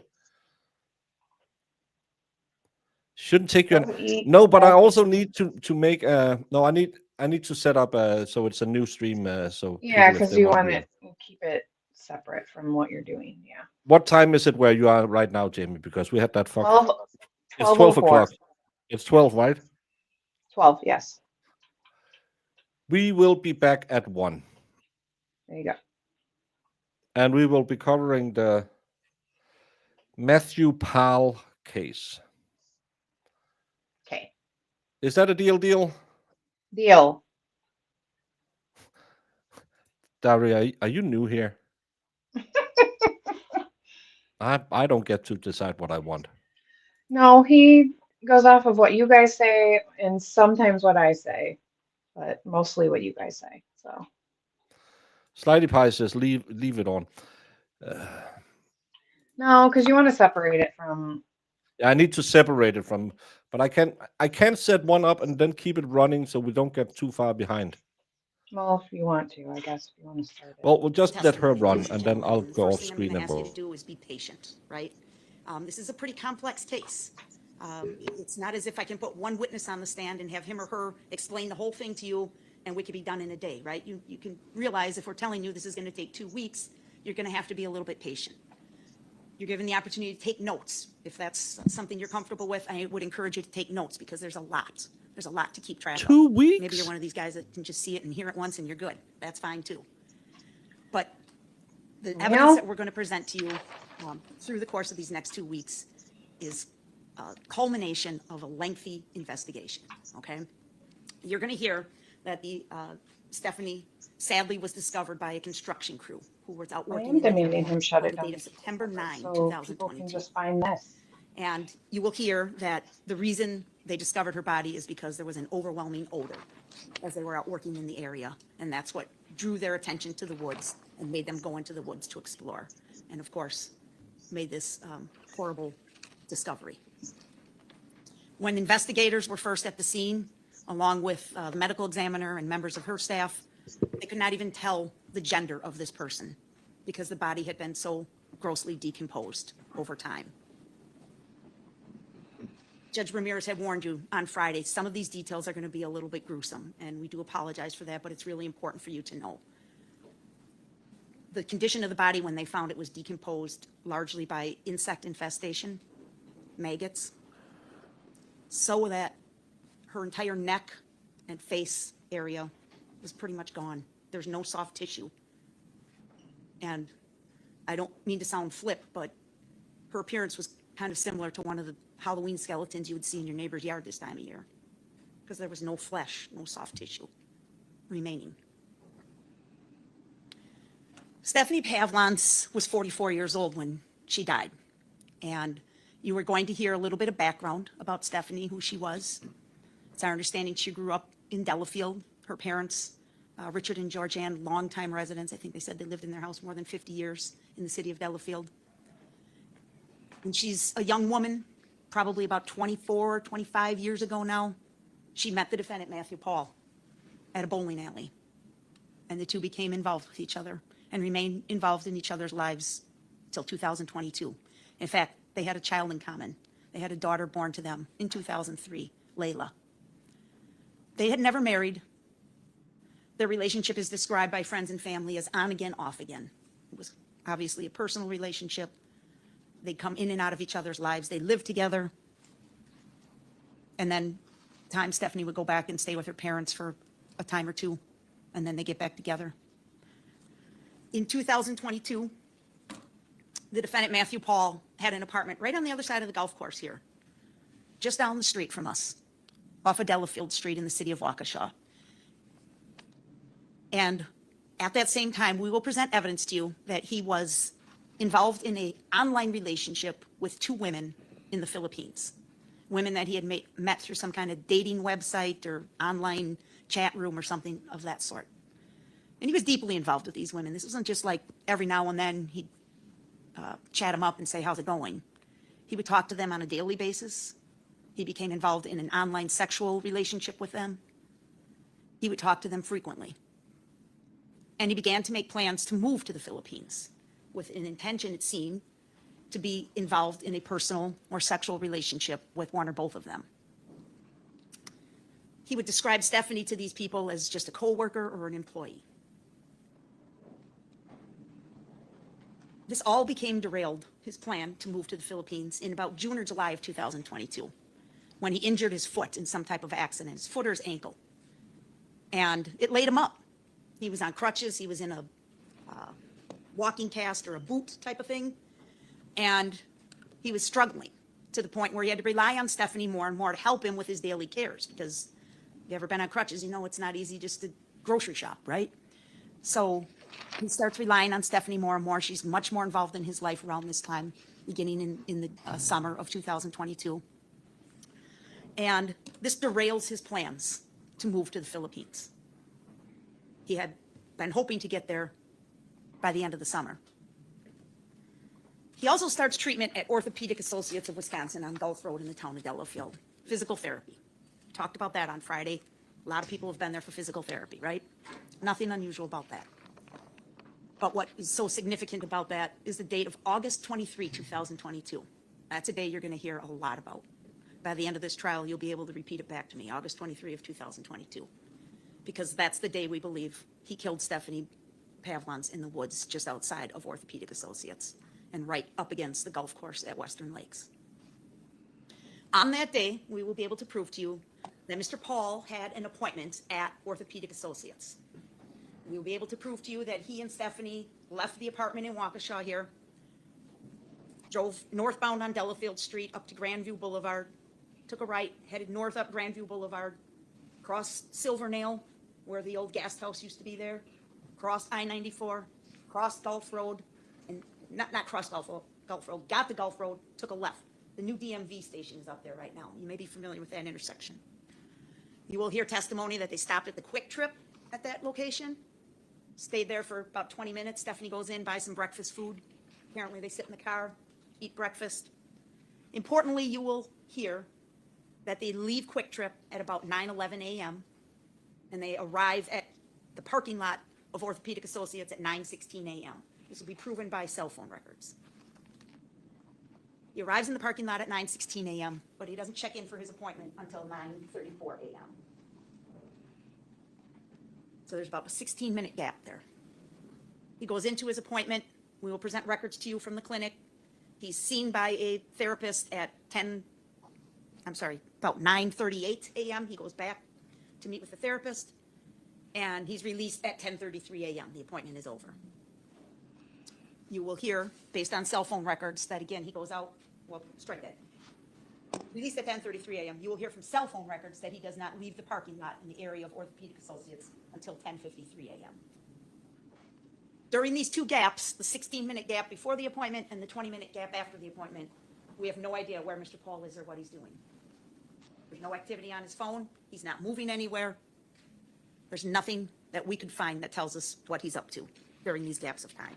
Also, on August 23 of 2022, from the time Stephanie Pavlons leaves that Quick Trip, and you'll see her drive out of the parking lot on a video, no one ever hears from her again. She doesn't talk to anybody. She's not seen by anybody. There's no video of her anywhere. She gets missed calls on her phone. She's not replying to calls. She's not responding to calls. She's not picking up her prescriptions. She's missing doctor appointments. She's gone. On September 9th of 2022 is the day the body is discovered. I just told you that. It's about 17 days between August 23 and September 9th of 2022. Well, what's Mr. Paul doing during this time? Pretty much going on with his life. In fact, you may see some videos that you watch and you may conclude doesn't seem to have a care in the world. He continues chatting with the women in the Philippines. He continues making his plans to go to the Philippines, saying, I'll be there by the end of the fall. I just got to finish this treatment and I'll be there. But he's also saying some curious things to these women in the Philippines. And he also starts talking to his dad. Hadn't talked to him since June. Suddenly he's talking to his dad frequently. He's traveling up to Jackson off of Highway 60 to visit with his dad. His dad's coming down to his apartment. And he's telling his dad and he's telling his girlfriends something bad happened. But I can't send it in a text message. I can't talk about it in writing. We'll have to talk about it on the phone. He says he's worried about somebody. He even tells his dad he thinks he's in some kind of trouble. He also starts doing Google searches. He's searching for Stephanie Pavlon's name in the obituaries. He's searching the Waukesha, I'm sorry, he's searching Didn't she say she was found a week later? And he's looking at the obituaries? Google, just doing Google searches on her name. At this point, nothing had been made public about her death. There was a brief news article the day the body was found, Oh, that's why. but prior to the body even being found, he's looking up the obituaries for Stephanie Pavlans. He's Google searching her name. And he's got an app on his phone that's a police scanner. And he's checking that frequently, checking in, what are the cops up to? What are the cops investigating nowadays? What kind of scene are they getting called to? All of this evidence will be presented to you. Yes.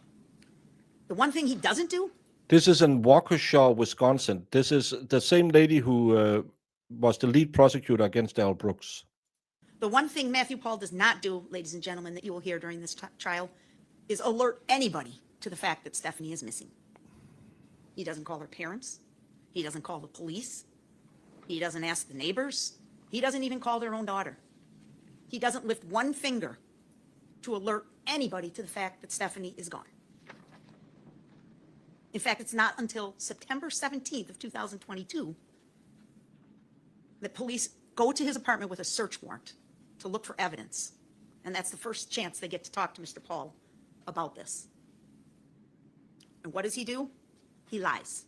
He lies about when he had last seen Stephanie. He lies about her whereabouts. He lies about her belongings. He lies about his own whereabouts. He lies. What he does, again, is try and cover his tracks. He tries to deflect the police and starts talking about Stephanie and her history. You see, Stephanie did have a hard life. There's no getting around it. There were times she felt hopeless. There were times she felt sad, depressed, lonely. She kept a journal. You'll hear some of these journal entries where she describes the despair that she's feeling in her life. And it will also be very clear from her journal entries that the cause of her despair and her hopelessness was the abuse that had been inflicted upon her by the defendant, Matthew Paul. There was they're verbal allowed to abuse, say that. emotional abuse, telling her she's stupid, she can't do anything right. There was physical abuse that she documented in her own journal. There was an occasion where she reported he hit her over the head with a bottle 5 or 6 times. There was an occasion where she reported he kicked her or punched her in the tailbone so bad she couldn't walk for days. There was an occasion my. where she reported he slapped her so hard in the face, around the side of the face, it broke an eardrum. This is not normally something they are allowed to bring in. That's funny. She got medical treatment for that. Teresa, I just opened this trial up 10 minutes ago. I know nothing about it. Nothing at all. She will describe Mr. Paul as Jekyll and Hyde, somebody that can snap on a dime. The defendant, Mr. Paul, tries to use this history for his own benefit. Again, cast the shadow a different way to the cops. I think she wandered off or maybe killed herself because, you know, she has this history. She's thought about suicide in the past. That's his answer to the officers on January 17th of 2022. Now, this investigation was lengthy. It took a year for the detectives to put this whole case together. And that's why it's going to take us 2 weeks to present it to you, right? The officers executed search warrants. They collected evidence. They interviewed witnesses. They subpoenaed or got warrants for all kinds of records, cell phone records, bank records, medical records, email records, messaging app records, video surveillance, anything they could to kind of document this, they did it. They seized computers and cell phones, and then they have jinx computer it. forensic experts who extracted the data off the phone. You're going to hear a lot of testimony about that. They even enlisted the help of a human remains detection dog, or a cadaver dog. This is a canine that's trained specifically to detect the odor of decomposing human remains, just like you might see a dog at an airport detecting bombs or drugs or something like that. This dog has a unique training, and she is trained to detect decomposing human remains. You will hear testimony that this dog searched Mr. Paul's vehicle and gave a positive alert. She hit on the car, indicating she could smell decomposing human remains in his truck. So this is all kind of an overview of the type of evidence we're going to present to you. There's one thing we won't be able to present to you, and that's the cause of death. And you may say, how in the world are you going to prove a murder case when you don't know how she died? Well, Judge Ramirez will instruct you on the law at the end of the trial. And he's going to tell you that, in fact, the burden of proof on the state of Wisconsin is not to prove how she died. You will not be asked that at the end of the case. You will be asked, did Matthew Paul intentionally kill Stephanie Pavlons? Is he guilty of that allegation by the state or not guilty? The fact is, Dr. Scheel, our medical examiner, will tell you that the body was decomposed so badly, she couldn't make a lot of her normal findings that she could otherwise. Most of the major organs were missing, soft tissues missing from crucial areas on the body. The rest of the body was dark and discolored, leathery type skin from being out in the elements for 17 days. And that's why you have count 2, which is hiding a corpse, right? Because we believe the evidence will show you that this was all at the hands of Matthew Paul. He purposely left her in the woods in a spot where she wouldn't be found for 17 days to his advantage. Now the medical examiner can't even tell us what caused her death. That's why there's a law that prohibits people from hiding a corpse. We believe there's going to be a lot of evidence of him covering his tracks. He tells one of the girlfriends in the Philippines he's going to be ready when the cops come. He deletes text messages. He does all kinds of things to cover up. So,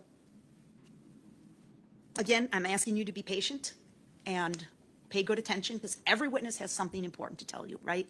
Not one witness is going to tell you the whole story, but everybody has one little thing.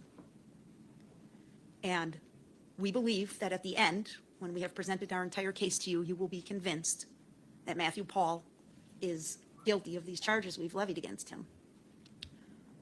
One of the most compelling pieces of evidence we will present to you is a timeline of his activities, to the best of our ability to piece it together between August 23 and September 9 of 2022. And you're going to see from that timeline that we have painted him into such a very small corner. The only reasonable conclusion you can reach is that he's guilty of killing Stephanie Pavlons in an intentional act. Thank you. Sounds interesting. As Jamie said, I was hooked when they said 2 girlfriends in the Philippines. This was the state's openings. I'm going to go make myself some dinner and be back at 1:15, and then we're going to do this for the afternoon. It's just so I can get the streams separated if people want to watch that instead of the other case. Go make some food. Don't have girlfriends in the Philippines. Do like Brandon and Zach. They have boyfriends in the Philippines. It's way easier to hide from your wife. But let's go see if they can figure out why the body was in the wood and how many girlfriends are in the Philippines still. See you all in 3/4 of an hour.